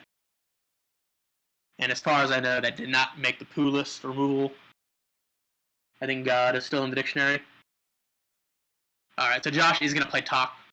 So best case scenario for Josh, he draws magically and can bingo from the EX for 100 something and win the game. But that probably ain't happening, but there's a will, there's a way, right? So Sid has Godhead and nowhere to play it. But he's in a good spot, so he's up 30, and the board is crumbling. So I don't think you guys can see the pool too well, but there's 4 S's out. There are literally all 4 S's out. So the Guru's hook is a serious problem for Sid because being up 30, facing the possibility that your opponent's going to bingo next turn is really uncomfortable. So now Sid has to make a play that scores, and he really can't block that spot. So this is a really interesting spot. That's one of the... Wow. So Josh drew 3 S's on that 4-tile play. So I mentioned that all 4 S's were out, and that is no longer true. So Sid played Ogdode, blocking one of those S lines. So that's probably a pretty good play.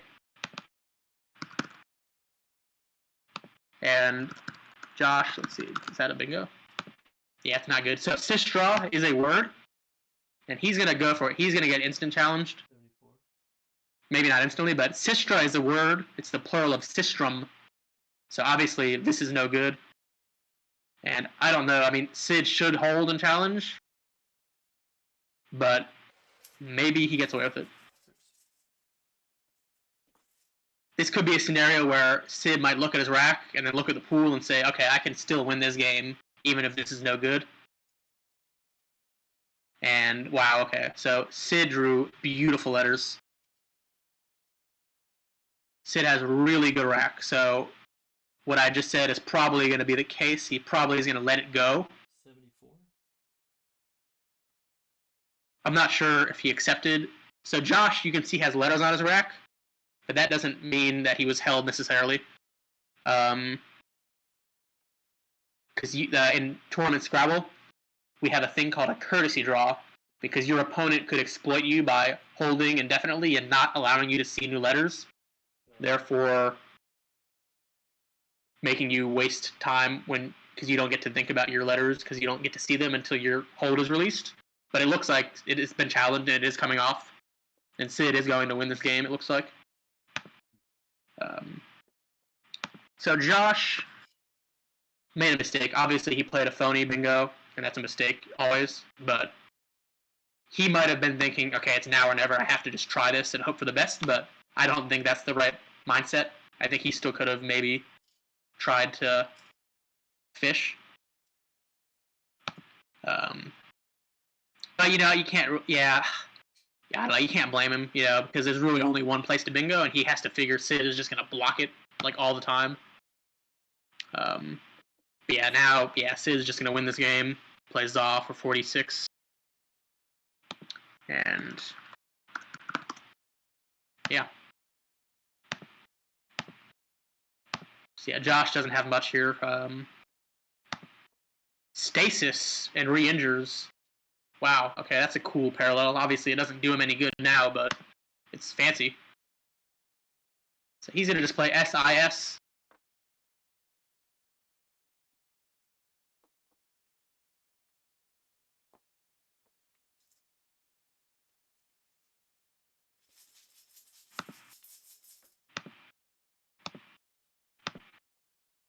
Sid has picked up 2 L's, so that was actually a really bad draw, but I still don't think Josh can win if he bingos.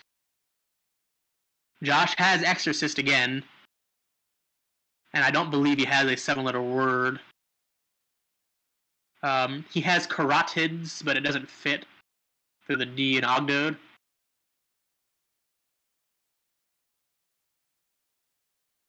And yeah, I agree, Will. He probably is playing EH. But considering the spread, it's sort of more irrelevant what he does now, as long as he doesn't empty the bag. Because if you empty the bag, then your opponent can play all 7 letters and get everything off your rack in that scenario. So yeah, he didn't play EH, but like I said, it's sort of irrelevant now. So Josh, let's see. So from Josh's standpoint, even if he sees Exorcist, he's down 97. And actually, Exactors would be 6 more points, so I stand corrected. There's 4 in the bag. Now Josh might just give up and say, okay, I really can't win. And that's probably what's going to happen. But he might not play Exactors or Exorcist immediately, because he might consider, maybe I could fish, and there's some miracle permutation that allows me to bingo out and win. But that's not going to happen, because he sees the pool just like we do, and he knows Sid has letters that are just going to score. So there's 4 in the bag. So yeah, Sid is going to win this game. Sid is going to win the series. He won 6-4. And after this game, we're going to take a nice long break. And they're going to have lunch, and then they're going to start their next match at some time that might be adjusted because this ended early. So we'll just see what they do. I'm not going to speculate on that. But yeah, tough game for Josh. I think he did pretty much everything he could. I don't think I would have done much differently.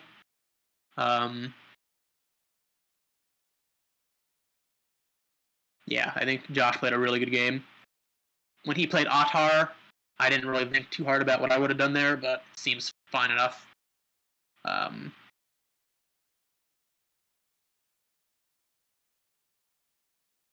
yeah, we'll see. Both players are under 2 minutes, so this game is going to be over very soon. They're almost out of time.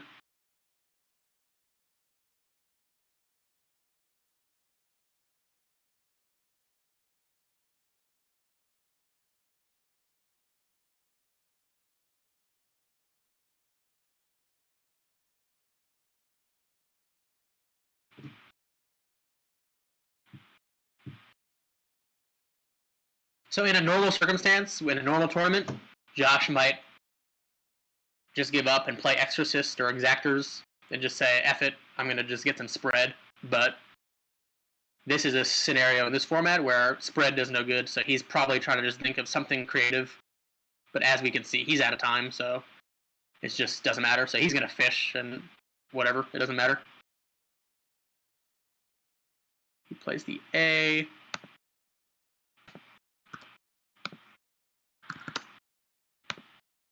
Okay, Sid has a bingo through the B. I didn't see it. He has a disbowel.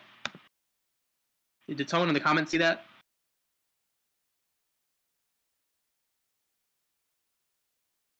Oh, sorry guys, he didn't have disbowel. I misentered on Quackle where SIS was. It's blocked. I put the wrong SIS. Sorry guys.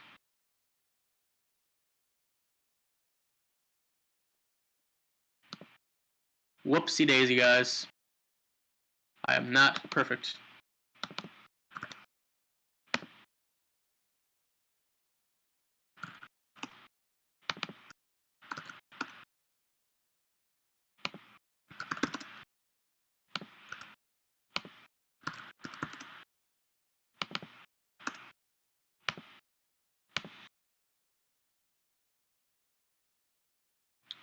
Sid also has another non-go. He has dialyze with the S, I believe is good. And yeah, it doesn't matter. He's just going to play something.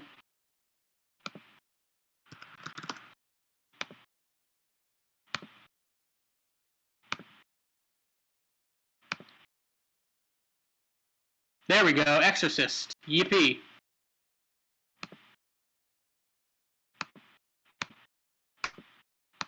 So yay for spread, even though it doesn't count. Will Sid drop the S? Yes, he will. The game is over. The series is over. Thanks for tuning in, guys. We'll see you later. Have a good one. Nice job. I drew the bag. I can't. Thank you, dude. But I drew the bag. I mean, I wouldn't have played sisters if I wasn't like really sure what they were. it's wrist stress. I know wrist strokes. Yeah. I saw like if I